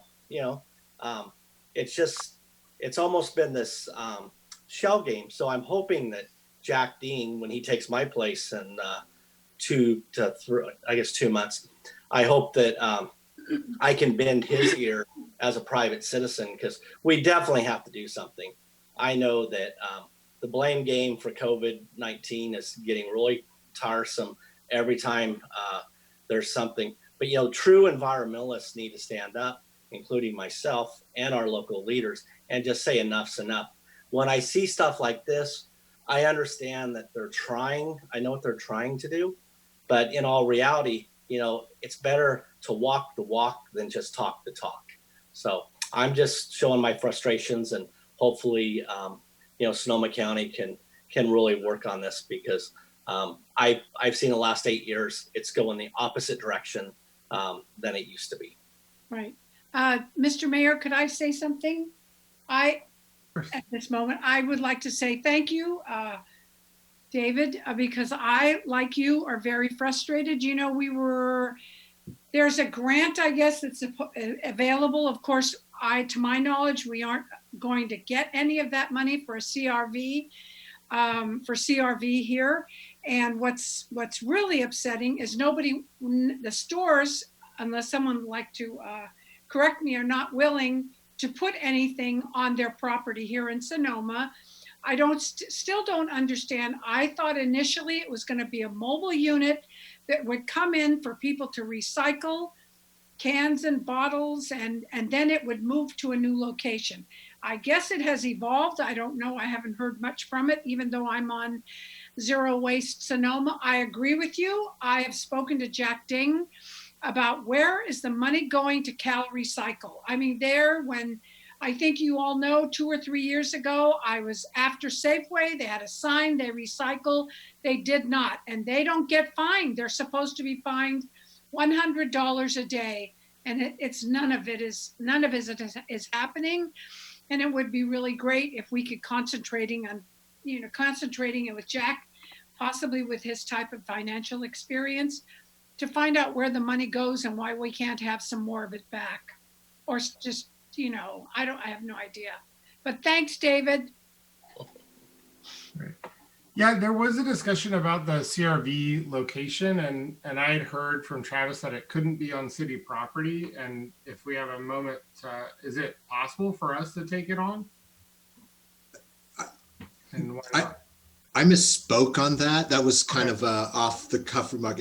Yeah, I want to clarify that was not the case, as we were looking at hosts. Right now, we've reached out to the county, and they're considering its location, but if they did adopt it, it would require a change in the grant application, because the original MOU was signed by the city, even though the county property would be possibly the Depot Park or Veterans area, maybe. That's within the city area, but they would still have to sign that. So I think it's important, just a little bit of background, go to Councilmember Agramonte's question. So one, these have evolved. It was going to be a mobile unit. It was going to go to different sites. And so there wasn't a permanent location. and Travis may know more about the overall grant. At this point, it is a semi-permanent, looks like the back of kind of a semi-truck trailer, or that kind of like, you know, those moving containers that you can have put in your front yard and load your house for a week and then they move away. They're not on wheels, one of those large crates. It's kind of a neon green. It's made so people see it and notice it. But, you know, again, one thing I think that sometimes folks forget about here with the city of Sonoma, one, we don't have a lot of property that isn't already kind of maximized with use. We just don't. A lot of our property is in long-term leases with other folks. And so when you look for a site like this, it's really the police department, which that parking lot is pretty full, and this would take 2 or 3 spaces. And again, right in the Field of Dreams, this big lime green piece, question is, should it go there? The other option is Depot, but again, right next to the museum. So we're looking at Depot, but we're looking at kind of setting it back. And so it's on county property, not city property. Obviously, it doesn't work around the plaza. We looked at the courtyard, but that feels too far away to be convenient for folks. So again, as a city, we just don't have as much property as other cities I've worked for that may have a lot more kind of parcels. So we've been trying to partner. Travis has been working closely with Zero Waste, and then also trying to work with some of the, he's reached out to nonprofits. He's reached out to a lot of the grocery stores. We've tried to convince them. We talked to the school district. So we've been I want to give Travis some big kudos. We've been doing a lot of brainstorming, trying to figure out a location, because we do want this in town. Council, we think it's important, and we heard the passion that council had for this. So, you know, we're crossing our fingers that we can make maybe something like this work over in Depot. The county is a willing partner. There's just some hurdles to make that happen. Well, I think so. That's the update. Is that accurate, Travis? Yes, that's accurate. Very. Yeah. I think Depot makes a lot of sense to me, and I wouldn't be that concerned about the aesthetics of it. I mean, to me, it's like if we can get it over to the side, even if it's in that front parking lot, it sounds like we're looking at the one that's kind of in the back where we have the pop-up farmers market for a while. Or are we still talking about? No, we're talking about the Depot and kind of where the front of the Stompers on the far closest to First Street West, kind of over by the Oleander, probably makes the most sense. I believe this is one of the locations that was being looked at. So again, those are some of the operational decisions that staff has been trying to work with the county on. Yeah, but I just think if it gets too difficult with the county, then bring it to us and we'll approve it in the city because we want it and it should get done. Yeah, we can definitely bring other options, but we're still feeling, I think, optimistic that this is a viable option. Well, you know, and Kathy, and everyone on the city council knows this is really important to the people of Sonoma. Mm-hmm. There are some people, you know, supplement their monthly income from it. Now they have to go to Napa or Petaluma, which means more gas emissions, losing money, paying gas from the recycling. So it's ridiculous. But everybody's heard that. I had to say it. I agree. I think we are still optimistic. Good. All right. If there's no other comments from Councilmember Harrington, I don't know if you wanted to make a comment on this or you. I do not have any comments. Thanks. All right, good. Great. So thank you again for the work of the Waste Zero Task Force or Zero Waste Task Force, which Madeline is our representative of, and appreciate you bringing this forward. And I'm definitely fully supportive of this. I think it's interesting to continue to focus on waste where a lot of people don't put their focus. My job as a day-to-day job is setting up restaurants and businesses with better recycling and composting programs and removing waste out of landfill and also educating the public on ways that they can reduce their own waste. And adopting things like this in cities are great ways to send a message to the public that this is important. Because, you know, right now people are eating a lot of lunches in styrofoam that then last for 2,000 years. So if we can keep your lunch to just lasting for that day and that hour that you eat it, that would be a better place. And so we're working to move in that direction, and I think that this is a great step in that direction. And yeah, sounds good. So without further ado, do we have a motion on this? So moved. This is Madeline. All second.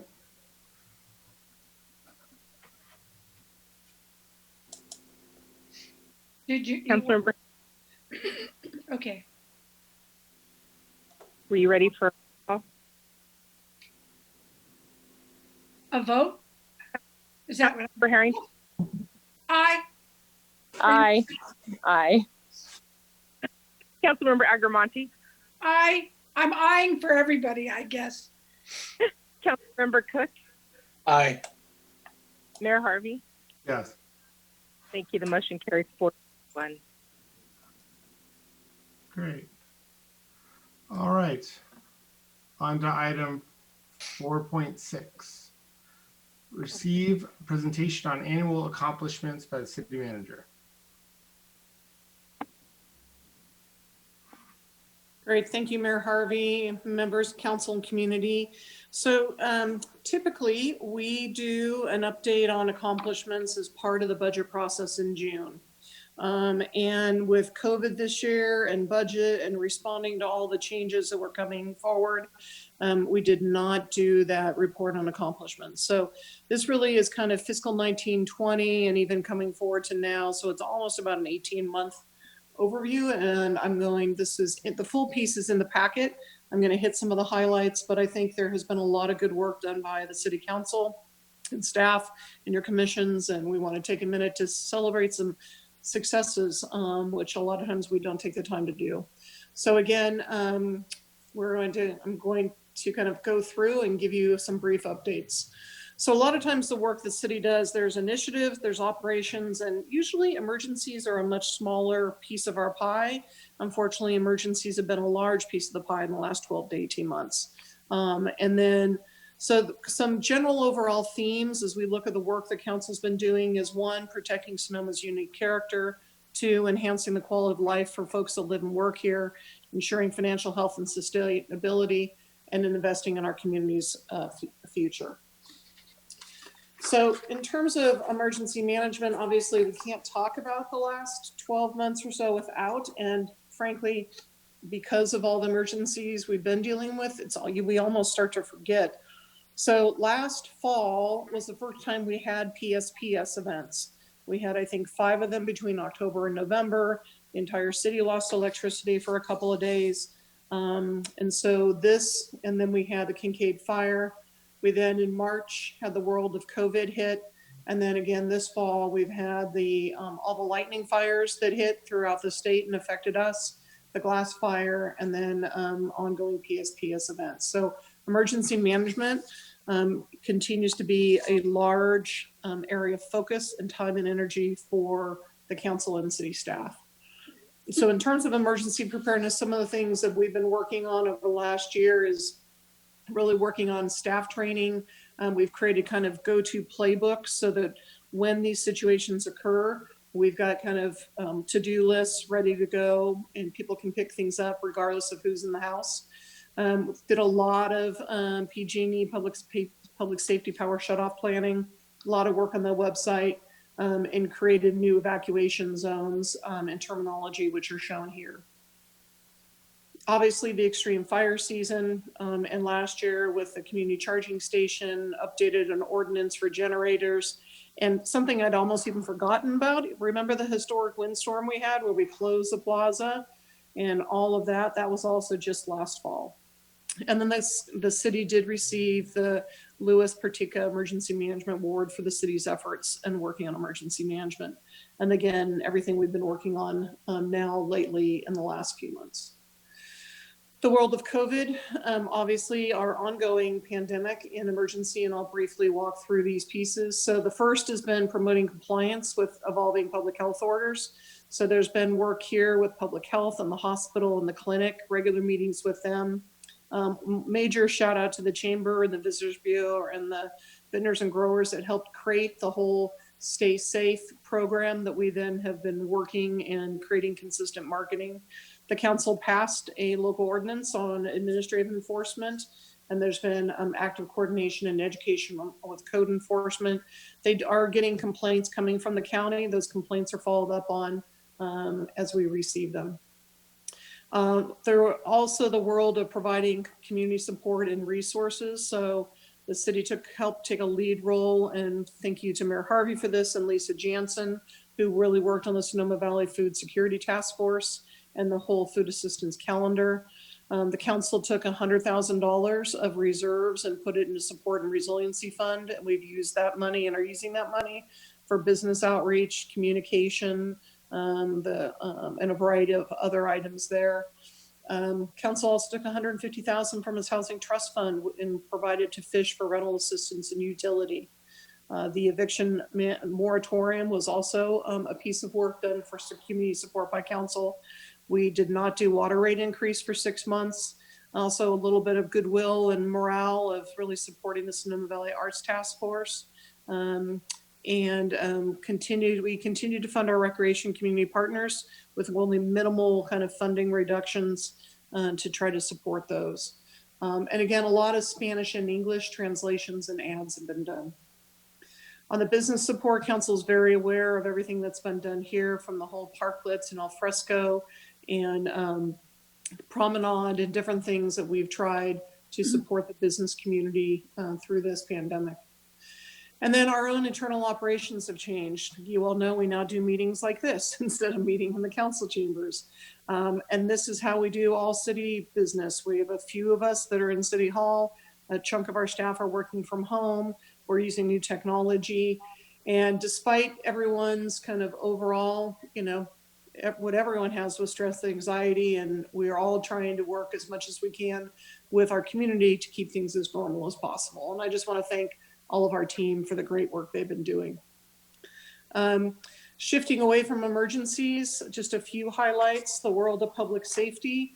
I'm very appreciative of council helping fund our SAFER grant, which has provided 3 more firefighters, which I think has helped us through these more recent fire emergencies. We've also gotten some new equipment. I want to thank Councilmember Harrington, Councilmember Cook for their work on the new 5-year contract for police services, and also the review of use of force policies that was just done as well. And also a thank you to the police department. We've had a number of community events and protests in early June and July, and all those were supported by the police department, so everyone felt safe and to be able to use their First Amendment rights. In terms of public works, you can see a team out here fixing those crack seals over on Friar Creek. There's been a lot of good efficient use of improvements both on some of the signs and markings on 5th Street and Spain Street in East Napa, the drainage project that's underway at 1st Street West and Depot, the whole Broadway restriping, and that conversation with the community and council's decision there. And we look forward to bringing the timing back for the resurfacing and work that Caltrans will be doing. And then there is supporting the development side of the house, and again, ongoing plaza and park maintenance as well. Community development, David Storr and his team have been busy from commercial cannabis to the UGB boundary review. Work has started on the development code and on our housing element and RENA numbers. You just saw the completion of our Verizon wireless telecommunications review. The Altamira affordable housing projects moving forward. I think we're looking at a April-May timeline for that project to be completed. And interesting on the building side, there's a lot of solar storage and generator permits that are coming in. So council, one of your initiatives have been housing and homelessness, and you're well aware your work here, from housing town halls to the impact fees for non-residential to the creation of the housing trust fund. We've gotten, it talks about 160,000 here, but I think we got another 60, so over 200,000 in grant money that's coming from the state to help with these process. And then continue to do enforcement on illegal vacation rentals. Our beta program of safe parking program at the Haven remains positive, and we'll be bringing you back some updates on that And then working on the county in terms of trying to improve overall governance and voices for the cities at the table on homeless services. And then there's kind of those pieces that the community sees a little more unspecifically. So the whole Celebrate Sonoma and the Heart of Sonoma. Our farmers market, we had great plans for this year, and with COVID had to kind of restrict it down a little bit. I want to thank the partnership there with the Chamber and Lisa Jansen's work. And again, the team pavilion was approved and an update to the garden, Sonoma Garden Park. You've just heard everything on the environmental sustainability and the work that Travis has done there and continue to have great work there. And again, love the Sonoma Shuttle program and the success of that program. Underneath the water, there's a lot of work that continues to be done by Sue Casey and her team on financial and economic sustainability, especially through the pandemic and reductions in revenues. I want to thank Council for your work and support. Councilmember Agramonte and Councilmember Harrington were part of a budget subcommittee and worked with us on preparing for the actual budget. But we have a 5-year forecast. We did major budget reduction for 2021. We had about 3.3 million in projected revenue loss, and we backfilled that with both reductions and some use of reserves because this council and past councils have been careful and put some money aside so that we've got some of the room to survive these tough times. We've also, we've got the half-cent sales tax extension on the ballot for the community to consider and continue to do quarterly. And you'll have a quarterly update here in a minute. Operations and staffing, we've continued to look at how we can make the operations work better for the community and provide better services. We've made some work, overall workspace improvements, a 3-year labor agreement with SEIU, and our park staff is now maintaining the neighborhood parks.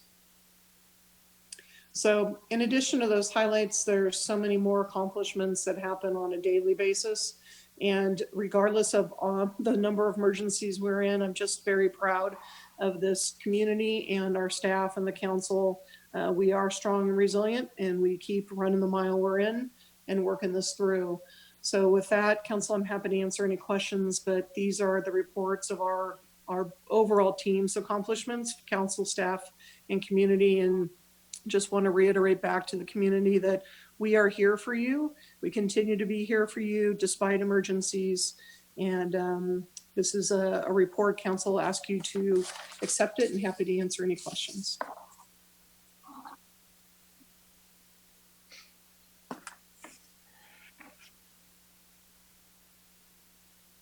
Mayor Logan, if you're speaking, I can't hear you. You're on mute. Questions for Kathy? Questions for staff? No? All right, we'll go ahead and go out to public comment. Let's see if I can see people here. Kathy, can you stop sharing? I sure can. Thank you. Okay. All right. Seeing no one rise, I'll go ahead and bring it back to the council. Great. Comments from members of council? Nothing for me. Okay. Well, I just want to thank staff. This has been a heck of a year. Started the year with a major homelessness issue. We pulled together a massive meeting and got everybody in the same room and had a good conversation about it, a productive conversation, I felt like. Followed that up with a massive pandemic, a global pandemic starting, and council picked that, or staff picked that up in a fantastic way. Led efforts on food security, made sure that people had money for rent, took care of our community and our broader community, really, not just the city, but the entire valley, which I was proud to see staff lead that. Then moved on to have, started having some business recovery, moved into fires, struggled with that and how we were going to respond to fires and in the middle of a pandemic, and how we're going to plan for evacuations and all the rest of it. But throughout this, staff has done a fantastic job. We also got the cannabis piece almost done, and quite a bit of other just kind of under the groundwork happened as well. So it's just fantastic to work with all of you. The council's been very, very supportive of all the work that staff's been doing, and I feel like we've gotten a lot done through a very difficult year. So appreciate the report. It's nice to see it all kind of nicely bowed. And, we've proven again and again that we're a strong team and a group of people that takes care of our community no matter what comes. And in Sonoma County, quite a bit comes. So we'll go ahead and do we need to approve this? Or do we just accept the report, no votes? You accept the report. All right, great. Moving on to item 6.5, agenda report, quarterly planning agenda. Turn over to the city manager. Yes, just one moment.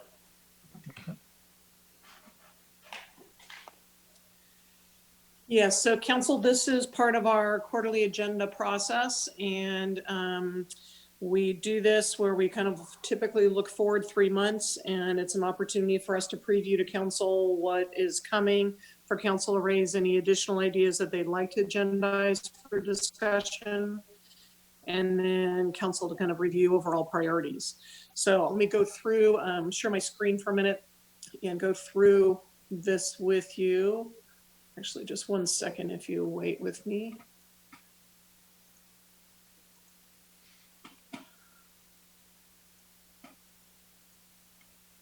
Okay, thank you. It's always about a 4-step process to share your screen.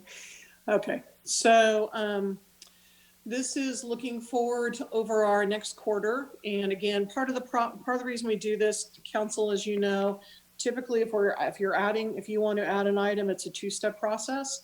By this schedule, it lets you look at your calendar to review things that are coming, see if there's anything else that you want to add. You can turn things in ahead of time, and I'll review those briefly, and we'll come back and talk to them after I provide the overview. So this is, again, we're about a month behind the world of COVID, just kind of taking up additional time, in fires. But in terms of November, we're looking at the safe parking program. We're looking at an update on our insurance. Joint Powers Authority is merging with another one. Again, Councilmember Agramonte and Vice Mayor Hunley have met with the Climate Action Council as the standing committee. We'll have a report on that and the climate emergency resolution.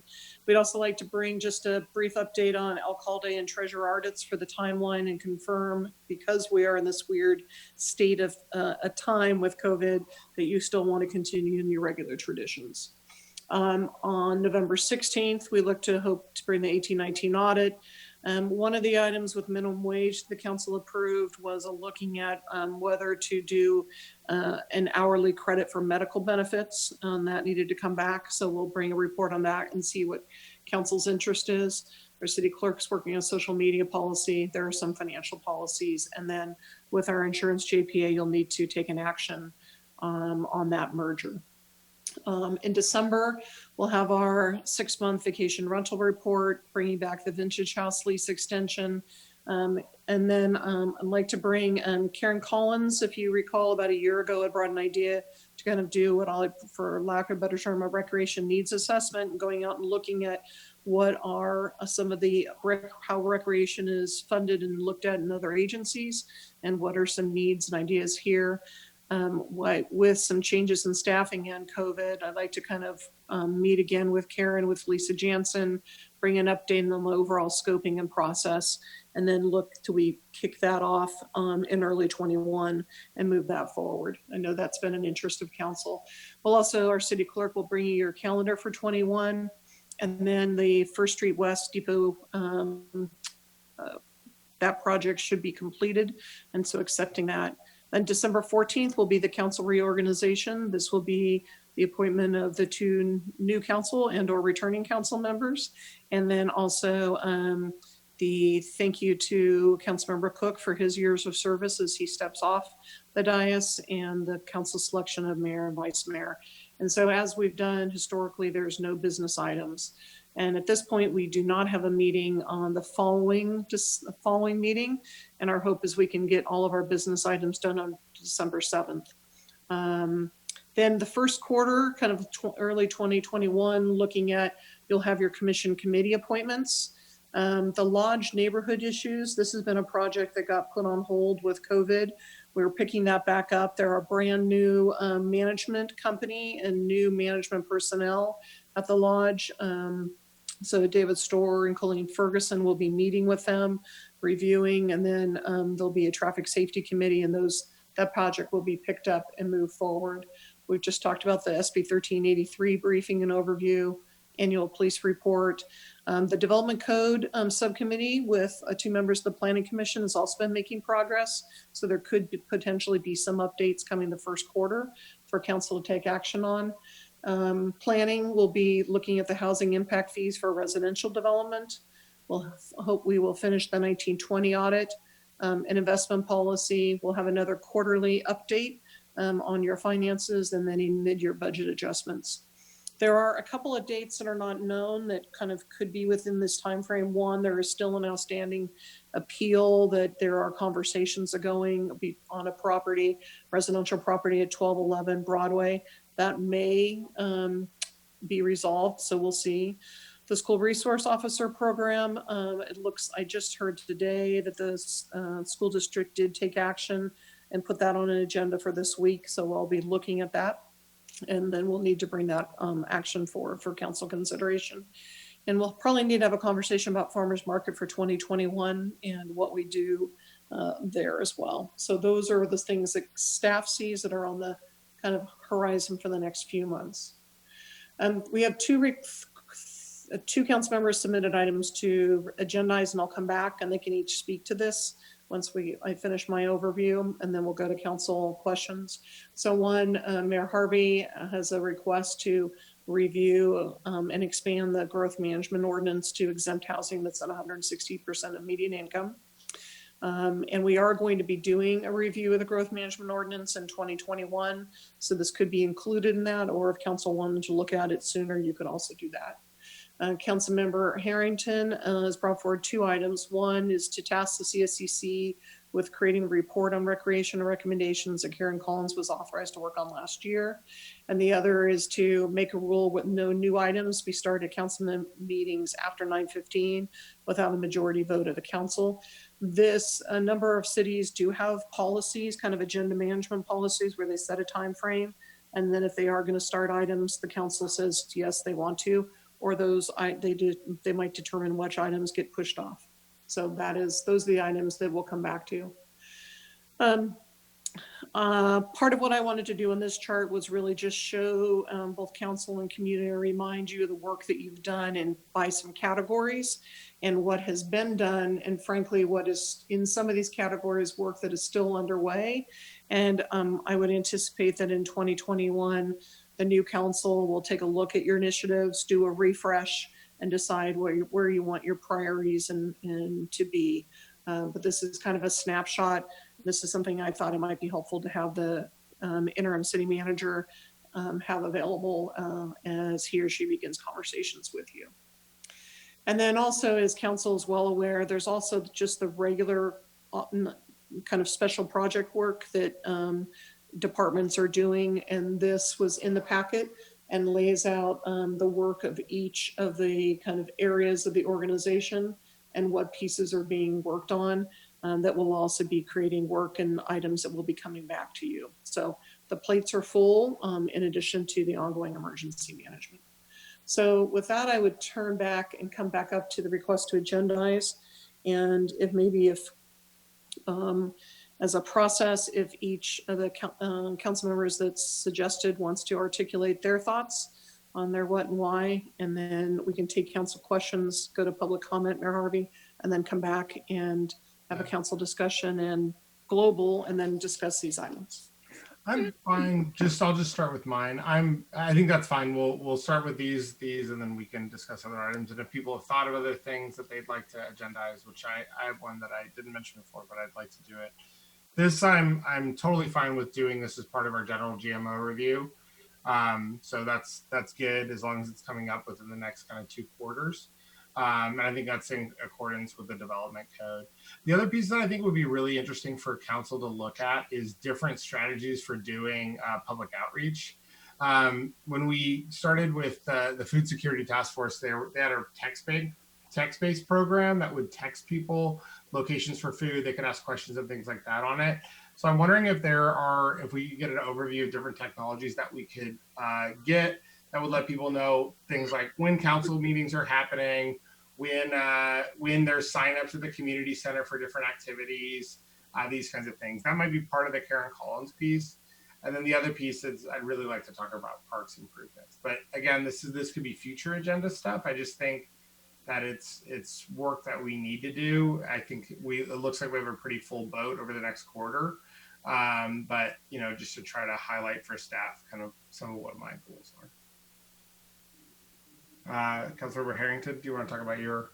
Sure. I'll start with the easy one first. I suggested that we basically have a check-in time about what time we would continue meetings to. I think I would like to agendize that topic, and the thought behind it being, having children in school that go to Zoom all day.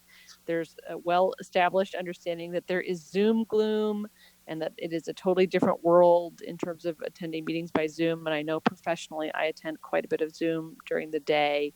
And so having meetings that go late into the night are challenging in general, and perhaps more challenging now. I would also be open to possibly starting the meeting earlier, since more people can maybe participate if they're not going physically to work. But that's something I'd like to talk about as a way to make sure that by the time we have discussions that are meaty topics, that people aren't exhausted, because I think that's definitely a problem for me sometimes.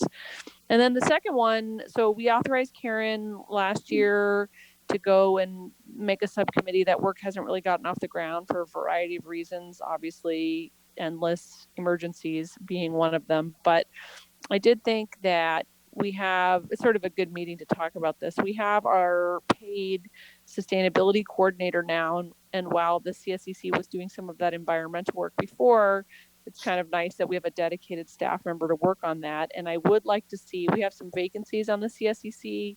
I could imagine appointing people on there who could focus on recreation. I think now more than ever, we do need comprehensive plans to offer recreation to people in town to kind of alleviate some of the emotional things that happen with being stuck at home all the time. So I think it's really the community services portion of the CSEC could kind of kick up with a real mission of figuring out what we might do. Karen told me that every other city except for Sonoma put together a citizens advisory commission with regard how to spend the Measure Y funds. And so I think we could serve that purpose as well. Having them look at how the Measure Y funds are going to be spent would be great. And then also, I know that Karen Collins has obtained or, commitments for one, a donation funding to fund paying for a study, a formal study of recreation around our county and what's available to us, and two, a full-time graduate student who would receive credit for working on our matter, dedicatedly working on, the recreation piece here. So I think we have resources we could tap into, and I would like to see the CSEC as a home for that work so that we can move it forward over time. That's it. Those are great. Thanks, Amy. Thank you. So council, maybe just in terms of questions, is there any, going back to the quarterly, any this other than Mayor Harvey talked about a text-based program? There are some of these technologies that exist. And again, I've not looked in them recently, so I don't know price point. But if that's something that, that could be a broader initiative you look at next year, or if you want to try to agendize. I was unclear, Mayor Harvey, if you were asking for that to be agendized and staff. We can push for that to next year. It's just, it seems like in these sometimes with these quarterly agenda items, there really isn't space for, I don't feel like there's a lot of space to put anything because there's so much stuff that normally happens, right? So it just feels like, to me, I would love to have an overview of those types of programs and have a conversation at council if there's a better way to do PIO and to do informational outreach to our citizens. I think it would be really good, both for just kind of general civic engagement and engagement in city programs that they may not be aware of, but also, and then, the CSEC seems to be launching that sort of an idea too, to do more public outreach, but also if there were, just for disaster and everything else. I just think it's an important piece that we're lacking, and I don't know how expensive it would be, but having an opt-in program that the whole city could sign up for, it's a conversation I like to have. I like to know what's out there, and maybe there's nothing that we can use, but. No, I mean, these technologies, frankly, have gotten a lot easier and a lot more reasonable. I've not looked recently. So one on the accomplishments, I missed a few data points to tell you. We've had 209,000 visits to our website in the last 12 months. And the community resource pages for the coronavirus have been visited 11,000 times.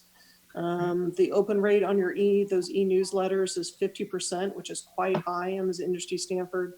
We have 6,500 Facebook followers and more than 1,500 Instagram followers. Super proud of the work that we've done, but can we definitely take it up a notch? Without a doubt. Is there new technology? So happy to, if this is an area of council that you'd like to see us bring back and do some investigation, that's something that can happen if there's interest from the council.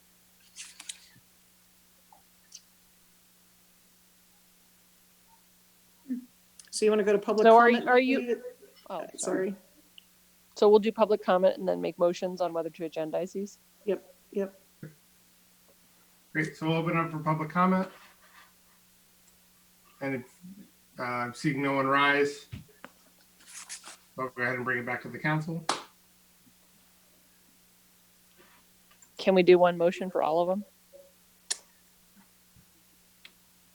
Maybe it probably would be cleaner if they were, well, let's do this. Maybe you could talk about each of them, make sure there's general consensus concurrence, and then maybe you could do them as a whole.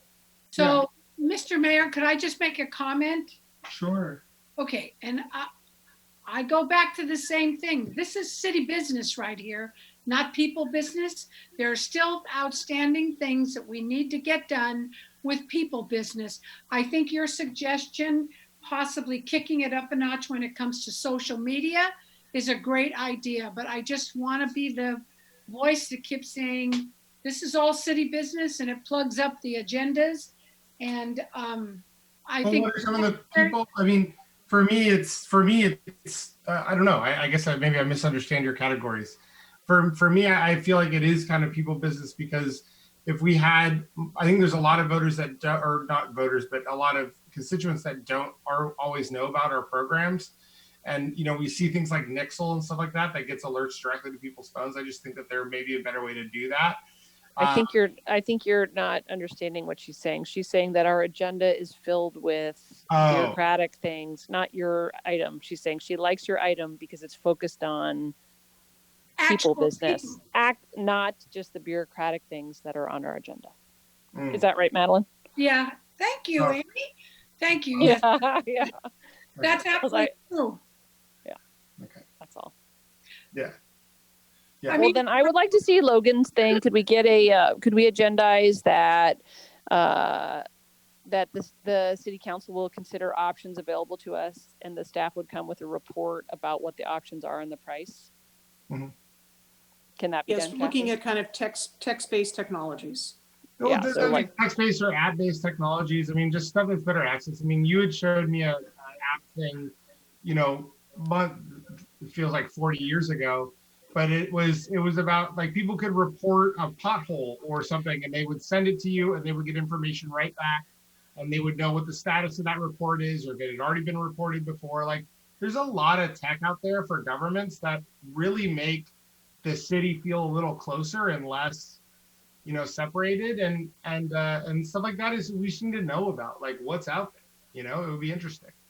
And maybe we don't do something for events and activities. Maybe it's more for this, but like, it'd be great if people got the phone and they were like, oh, there's a farmer's market today, I can go do that. Or, oh, the Sebastiani Theater's having a blah, blah, blah. Or, oh, there's an art walk, So it's like, yeah, anyway, I'm not saying you're arguing against me. I'm not trying to. No, I'm not. I guess I want to be clear to council. As staff, I think we've done it, supported and really heard your desire to do a lot more public information. We've done extensive public information the last 4 years, and this is really some of the next phases. So happy to kind of look at what that is. And if that's something that comes kind of within the next kind of first quarter of 2021, That's We fine. can do something like that. So I hear that. Is that general scope? Yeah. I think so. Yeah. Okay. So that we could take action on the item Mhm. at that time with the choices. We would be looking at the choices at that time. Yep. Yeah, that'd be great. Okay. Okay. So for mine, I guess I would like, maybe people could tell me, what time do you guys think is an appropriate time to have a check-in about whether we should start a new item? 9, 9:15, 9:30? I would say 10, 9:30, 10, but Well, that's because you're a lot younger than me. maybe true. I don't know. I would say for me, 9:30 at the max is when I want to start a new item. I'm not talking about ending an item. I'm just saying start a brand new item. But anyone else have thoughts about that? Well, you know, it's interesting. I haven't seen it here, but other places, you can have times, who's speaking, you know, an organ. Yeah. Just put a time. This is going to take 20 minutes. Done. I love that also. Yeah, like we did that at Sonoma Clean Power. People have to prepare their presentations, and then the amount of time that not the discussion portion, but the amount of time the presentation will take is on the agenda so that you have a sense of the meeting. But I would say, at least for me, the latest I would want to, and I'm not saying I wouldn't, if it was important, I wouldn't do it, but the latest I would want to check in about whether we should start a new item is 9:30, personally. I'm supportive because it's a check-in and it's just asking the question. And I don't mind asking the question. The one thing that I have seen on some of the regional boards or the regional board that I'm on is sometimes people are in such a rush to like make sure they get out of the meeting on time that like important discussion doesn't happen. And I'm not accusing this council of that at all. Yeah. I don't think this council would do that, but it's just a concern that I would have. But, you know, Mr. Mayor, don't you feel serving on a board is different than being on the council meeting? A board, you have to travel. Well, now you have the Zoom meetings, but people have other things that they're going to do. These nights are set aside for the purpose of this meeting. So I agree with Amy. You know, there are sometimes I can't even think, and sometimes historically, I felt it not necessarily here, but historically, it's a strategy. And so, you know, I think it's different for beautiful. Well, back in the, you know, with the Transportation Authority, you know, it would always run late and people are rushing home, especially for you. Sometimes Monday, if they, well, now they don't, but Mondays, you had to go to a council meeting. Yeah. Yeah, there was a couple of times that were tough like that, but there's also been a couple of discussions on that board that like, even like, you know, directors' comments were cut short or the public didn't get enough time. There's just things like that. But I think that's good. I also, you know, Amy, you mentioned starting a little earlier. I would be comfortable with that. But I also think it kind of bleeds into another discussion is like, I would love to, even after COVID and once we're back in the room, I would love to create the opportunity for citizens to call in or participate virtually in some way. Yeah, so I was thinking we really started at really 6 so that people could get home from work and still come to the council meeting. But now that people can participate by Zoom, you know. They can watch us while they're driving. And I think it's nice for staff too. You know, like if there's a way that sometimes staff members could, you know, just as an option, and we'd want them there. I just think. So I guess maybe the item for this one would be, I'd like to agendize a discussion about, you know, whatever the words are, but having a time check at 9:30 about starting new items. And then also I'm happy to include discussing the start time of the meeting and also public and staff participation remotely. So that would be that one. Can we just say like a discussion of generalized meeting processes? You know, like if we generalize. Yeah, that's fine. And then Yeah, I that think can kind of fall under. really what you're talking about is kind of your meeting protocols and some of the logistics. And there are, so if we keep it more broad, kind of like right now, there's other ideas that are popping out in terms of starting earlier, et cetera. the broader the agenda would be for the Brown Act. We can list some of the sub items that you want to talk about, but it would give you more flexibility. I know that our city clerk and city attorney, myself, cities have these different protocols and different things that you can consider when you really, it's really about your meeting management. What are things you want to do? There are things that work well. There are things that you think might work well and maybe don't work as well. But I think that's all part of a good conversation to talk through and really look at kind of, because it's your time and really how to make it as effective and make it work for council and staff and community. Great. Okay. And then the third one, just as a reminder, obviously we're just agendizing these topics, not, we're not deciding on them.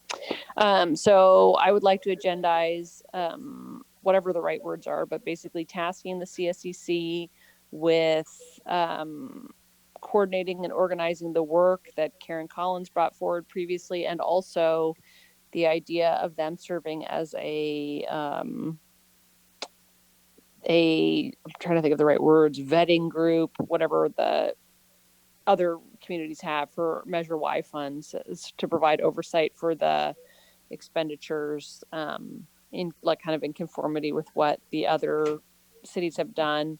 And then also on the Karen Collins piece, empowering them if need be to create the subcommittees they want to create to do that work. But anyway, a discussion about that with the idea that we would empower them to be able to do it, and maybe even a little broader, I don't know, but like a discussion about like what role can they play just in terms of like what work can we talk to them about focusing on in terms of parks and community services and things like that. Yeah, I mean, I would love to have kind of a broad discussion about parks improvements and community services. It's, ever since I went to the conference in Long Beach and I saw the workout machines that they have now that you can put around, we used to have that all down the bike path. And there's just a lot of improvements that we can make to parks. So I'd be interested in a broad conversation about this. I don't know. So maybe it's like a conversation, and maybe it's actually a joint meeting with the CSEC. I don't know, but to talk about, I mean, obviously we don't want to just assign them things without talking to them, but a conversation with them about asking them to focus their work on the community services and parks part a little bit more than has been in the past, and what they would need to do that. So I don't know. Yeah, I mean, we did just have a presentation of their large work plan on climate. Yeah. Yes. No, I know, but there are vacancies on there, and I do feel like with COVID, this is just like the community services piece really is necessary, and they seem like a good home for that. So, and maybe they don't want to do it. Maybe that's, I don't know, because I haven't talked to anybody on there, but they have at least staff resources more than other groups to do some work on there. So, Mr. Mayor, yeah. This is Madeline. I have to replace Jack Wagner. If anyone has a good suggestion, some names. I know Rebecca's been, asking about that. So it would be great if someone could share some. I have some people in mind, but someone who, along those lines, Amy, I really liked what you said about Park and Rec. Mm-hmm. Yeah. So maybe, I guess maybe the agenda item is discussion about Park and Rec and the role of the Community Service and Environment Commission, but broad enough. I guess we can talk about it at the agenda, but make their agenda item broad enough that we could assign the CSEC to do certain specific work if that's how people felt like it should go, and also including the Measure Y stuff. Is that clear enough, Kathy, or is that too vague? No, I think it's, I really what you're talking about is kind of reviewing the overall scope of the CSEC. You're also, and so some of these items probably fit within what is currently in the municipal code, from my memory. I think the other piece I'd like to have you also review, if we're going to do this, is kind of the amount of time and oversight that CSEC spends on special events. It used to Yeah. be almost, tons of time. It got ratcheted back. I think as we've Lisa Jansen's come in and we've had that professional staff work. But frankly, I think it probably could do another ratchet, which could give them additional time to work on some of these other items. I still also want to bring back the Karen Collins. I think it'd be helpful to bring back this the scope of what was planned on that. And maybe this could be in the same meeting to chew that through. Councilmember Harrington, the one thing I'm thinking is that I believe Karen Collins had talked about having an advisory committee involved in that too. So it's kind of a little bit of a question of the role of the advisory committee, which was going to be maybe more folks that are involved in the recreation delivery business, more, and then how that works with the CSEC. Yeah, that's why I thought maybe we could empower them to create a subcommittee as needed through the CSEC. Yeah, so that could be, it could be, yeah, we have to figure out how we do that with Brown Act, et cetera, but we can chew on that and then bring back some options. And then just to throw on, I didn't say it before, but obviously I said it 10 times tonight, and that also we can have a discussion about using the CSEC as a Measure Y oversight in some capacity. So those are if that's clear enough, do we need a vote? So the vote would be that those items as just described, those 3 items could be agendized. Okay. Is there a second? Anyone? Second. Madeline got it. Roll call vote. Councilmember Harrington. Aye. Councilmember Agravati. Aye. Councilmember Cook. Aye. Mayor Harvey. Yes. Thank you. The motion carries 401. All right. Great. On to item 6.7. No, 6.6. Receive and file the first quarter city financial report for fiscal year 2021. City manager and assistant city manager. Yeah, I am going to turn to our assistant city manager, Sue Casey, who has done the work on this. Just globally, I think we're in pretty good position despite the pandemic, and I'll turn it to Sue to give you the details and then do a wrap at the end. Go ahead, Sue. Good evening, Mayor Harvey and council members. So I did time this. I think I've got it down to less than 10 minutes. So, because I know how interesting the financial update is for everybody. Tonight we're presenting the monthly financial report for September 2020, and then providing an update on the city's general fund revenues to date. The September financial report presents the fiscal year 2021 general fund budget to actuals with 25% of the year completed. So it's really important to note that many of the larger revenue items are not included in the revenue total because of the timing of how that revenue is received. Property tax is received in December and April with a cleanup payment in July. So the report shows no revenue for that category yet. Sales tax is paid 2 months in arrears, so the report only includes payments for July. TOT is 1 month in arrears, so the report only includes payments for July and August. Larger franchise tax receipts are paid quarterly, so those items are not included in the report. And finally, the annual renewals for business licenses will be sent in November with a due date in January, on or before January 1, 2021, so again, are not included. The City Council adopted the fiscal year 2021 budget on June 29th, 2020. And leading up to this action, the council and staff underwent a really deliberate multi-step evaluation of the city's fiscal challenges resulting from the COVID-19 pandemic. The city's general fund revenues that are most significantly impacted by the pandemic are transient occupancy tax, TOT, and sales tax. When the council adopted the budget, it assumed overall reductions in general fund revenues, particularly in sales tax and TOT. And this was bolstered in part by increases in property tax. The fiscal year 2021 budget also forecasts the use of $2.1 million to balance in general fund reserves to balance the budget. While it's really early in the fiscal year to provide a meaningful year-to-date analysis, we can provide a brief update on a few of the city's top revenue sources. So we'll start with property tax. Fiscal year budget assumed a total of $11.4 million in property tax revenue. And this represents a 4.2% increase from fiscal year 1920 actual revenues. The assessed valuation for fiscal year 2021 was enrolled in January 2020, and those assessments were based on events that occurred in 2019. So any possible pandemic-related impacts, such as a potential Proposition 8 reassessment, will not likely occur until fiscal year 21-22. But recent information from the Sonoma County Assessor confirms the 4.2% increase in property tax. And also, property values seem to be increasing. Many people who are previously working in San Francisco or on the peninsula are looking for larger homes in Sonoma with more outside space, as they can now work from home due to the pandemic. Next, we'll talk about sales and use tax and the Measure U half-cent sales tax.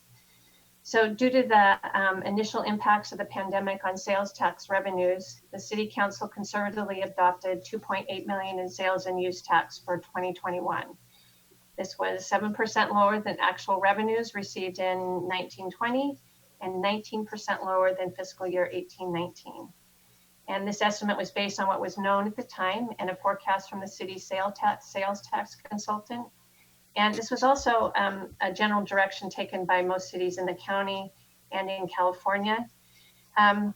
But now that we have fiscal year 1920 year-end results for sales and use tax, our sales tax consultant has revised the forecast for fiscal year 2021 and estimates that sales tax will come in approximately $84,000 more than budgeted. The forecast for Measure U has not been revised because we need more information regarding that revenue source. But essentially, the in-person sales at stores in Sonoma was replaced by an uptick in sales tax generated by online purchases. This trend actually began to occur prior to the pandemic due to the Wayfair decision, and was amplified by an increase in online shopping driven by stay-at-home mandates. So the first payment for July, which is shown on the report, includes some catch-up payments from businesses who took the first quarter deferral offered by the CDTFA. And then there's an estimate of actual sales for the quarter.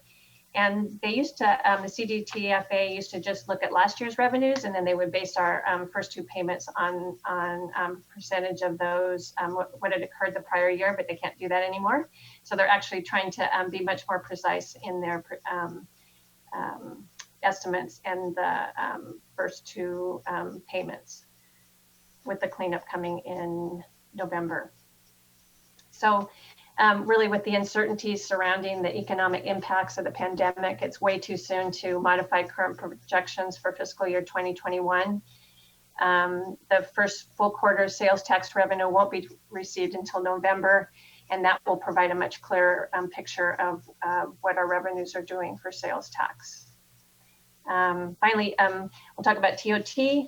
Based on the shutdown of non-essential travel in March 2020, staff spent considerable time reviewing and refining scenarios for TOT revenue.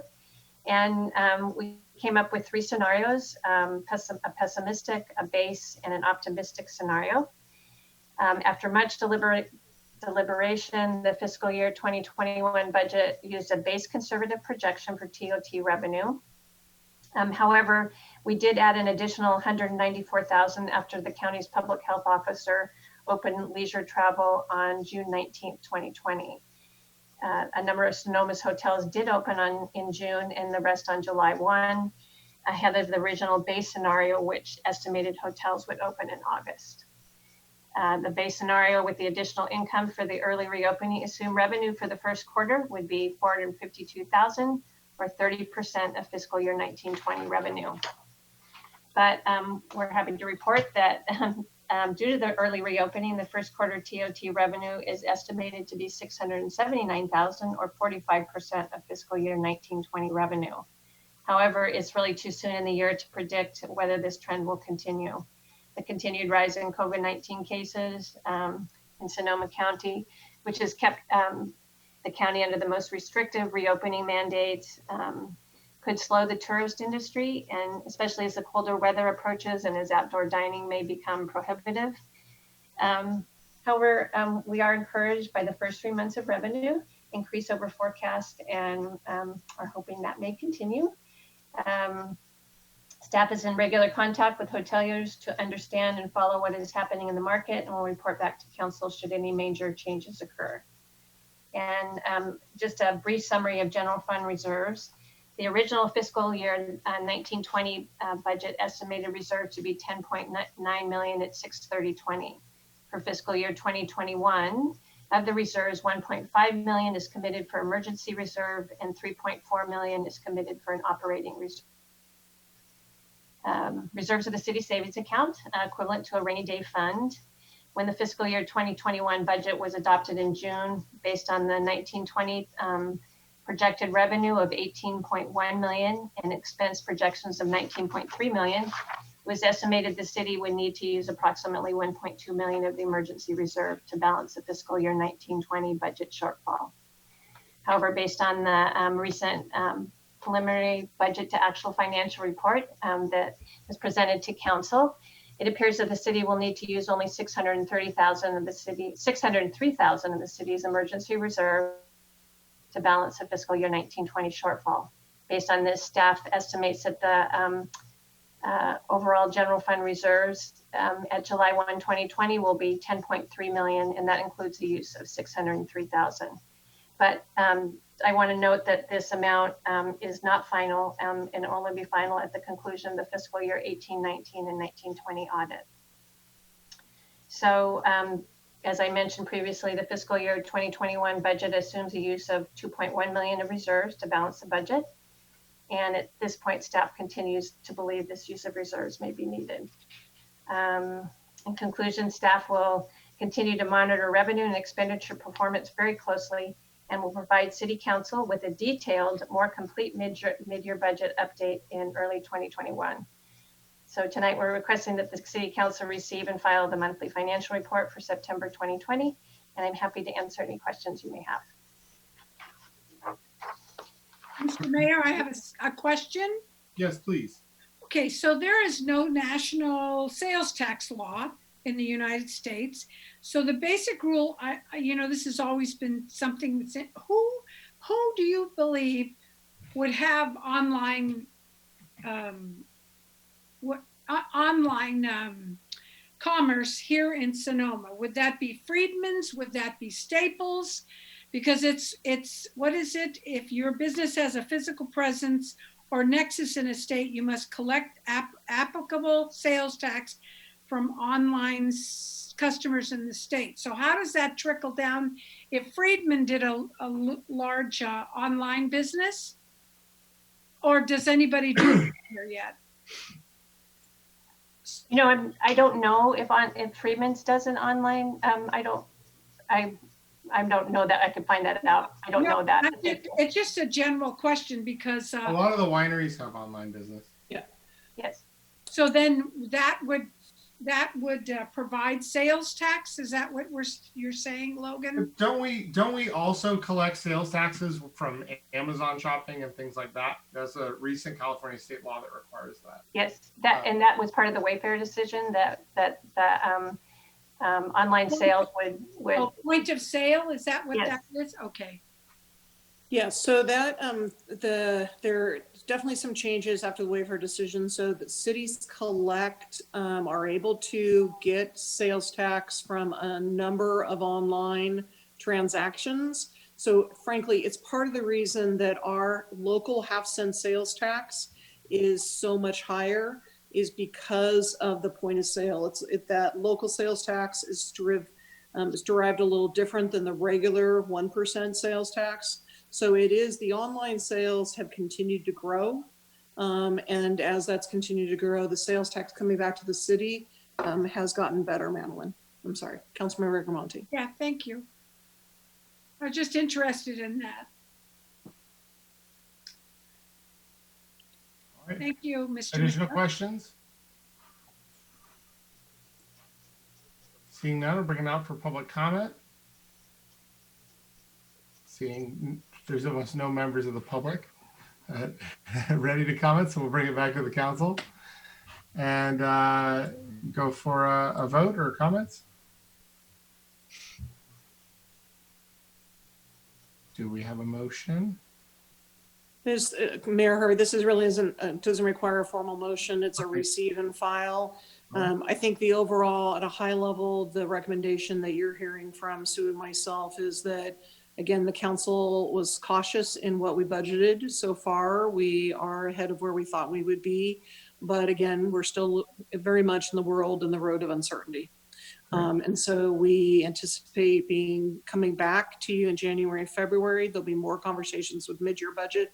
And the good thing is, because the 1920, we thought we were going to need 1.2 million, and tentatively looks like we only have used 600,000 of the funding from 1920. Really, in my mind, council, you set aside reserves for 1920 and you set aside reserves for 2021, and we only needed half of this. So in some ways, you've got an additional 600,000 that you had already committed in case you needed it, that's back in reserves. So if things really do go sideways through the winter with COVID, you've got some elasticity that we didn't use in 1920.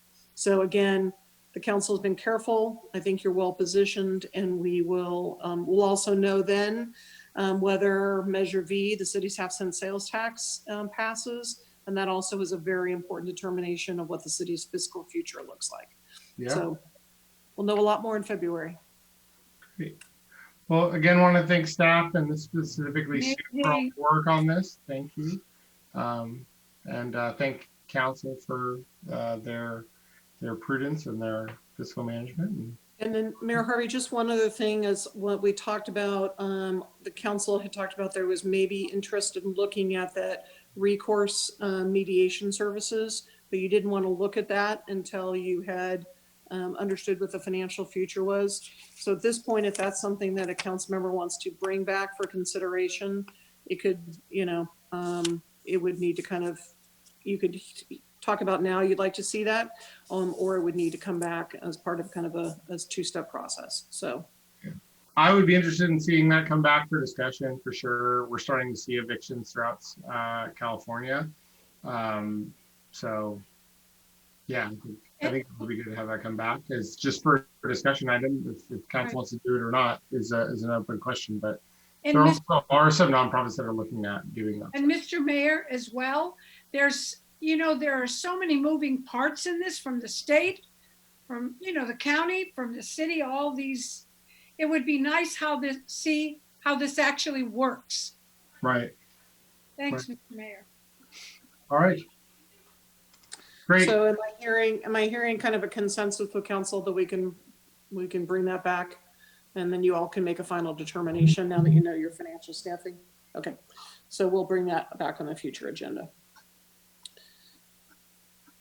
Okay. Thank you. All right, great. Item 6.7, discussion, consideration, and direction of the selection of an executive recruiting firm for the city manager selection process. Great, thank you, Mayor Harvey, members of council. So council, if you recall, about a month ago, 6 weeks ago, you authorized us to go out with a request for proposal to hire a professional recruitment firm that helps hire city managers. We put that RFP out and to 11 firms, and we received 2 proposals. Both are qualified firms that do this type of work. One is Avery and Associates, and one was Bob Murray and Associates. Both of them, their proposals and examples of their recruitment materials were attached for your review.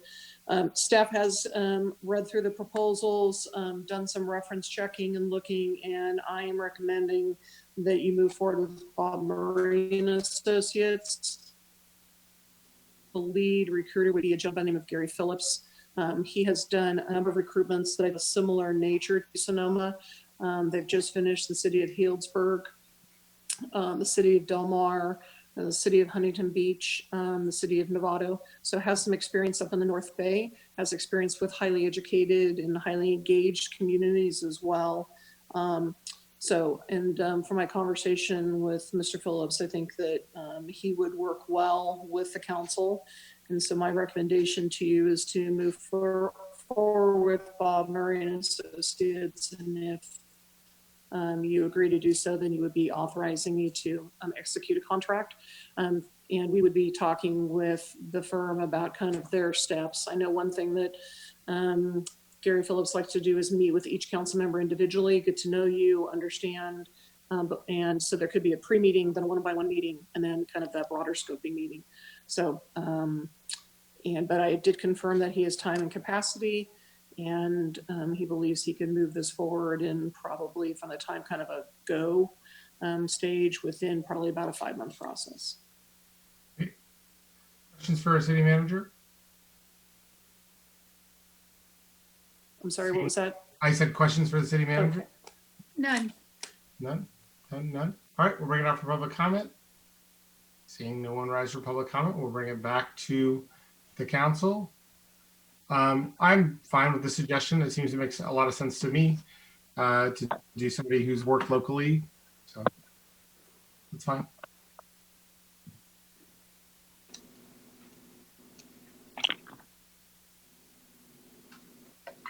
Call for a motion. I'll make a motion to accept Bob Murray and Associates. Second. Great. Roll call vote.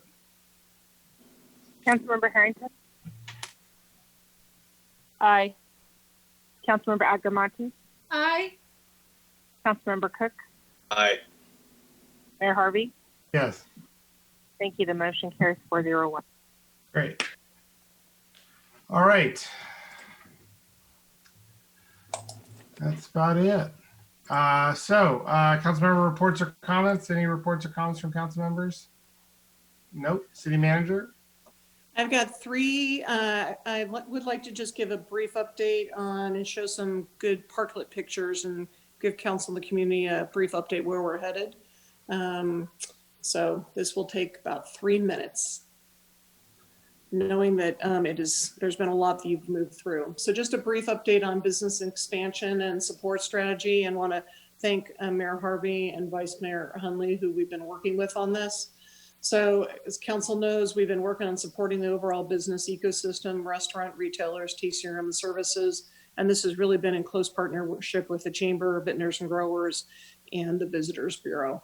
And our goal is to protect jobs for workers, protect taxes for local services, financial support and nonprofits, and really retain these key local businesses that all work together.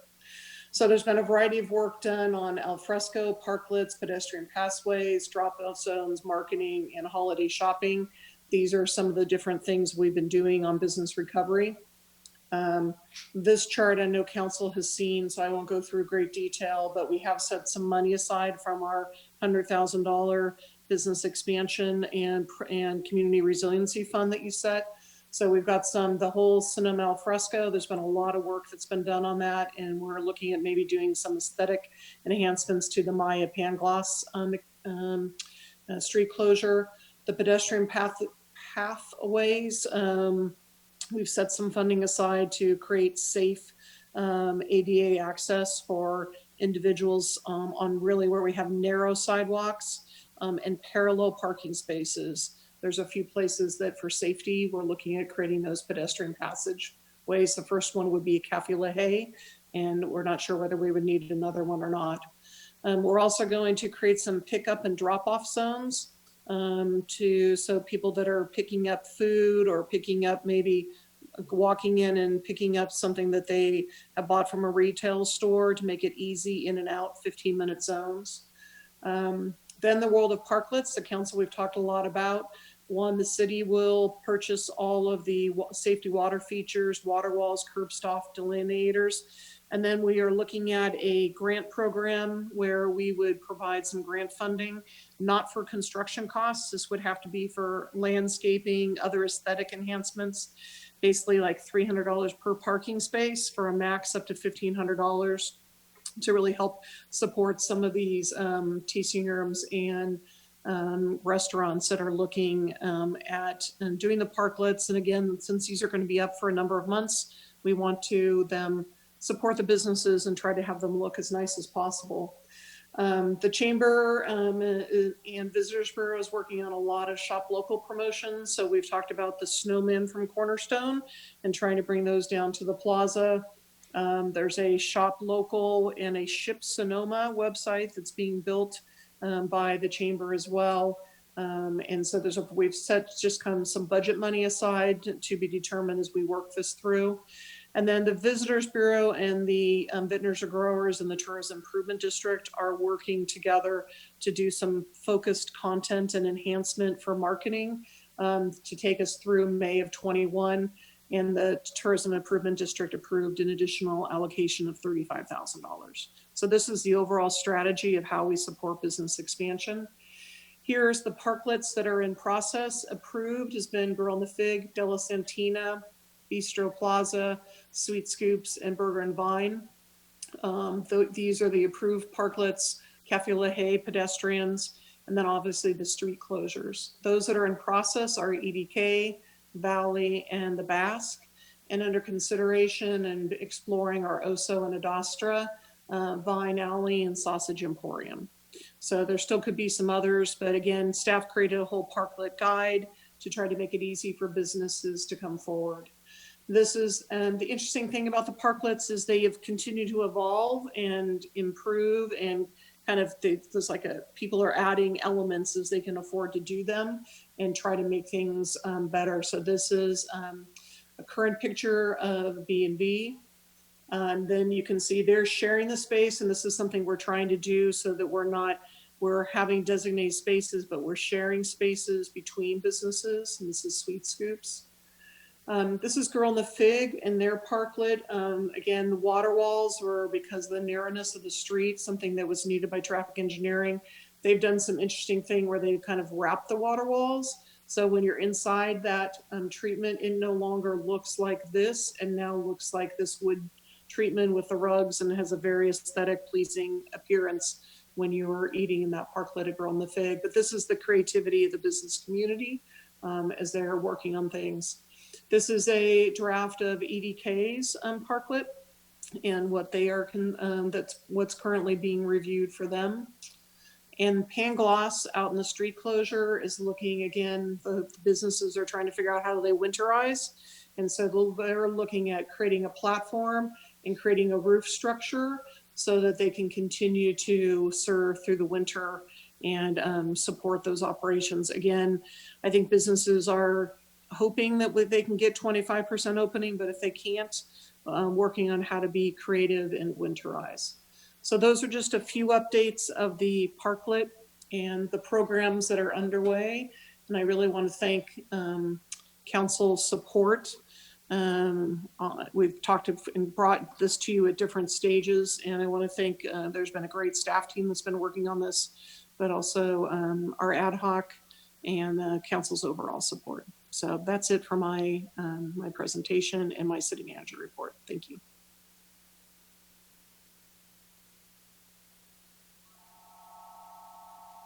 Thank you, Kathy. Appreciate the work of you and staff in our local business community. It's really kind of fantastic to see the plaza all transformed in a lot of really cool and creative ways. And so we appreciate that.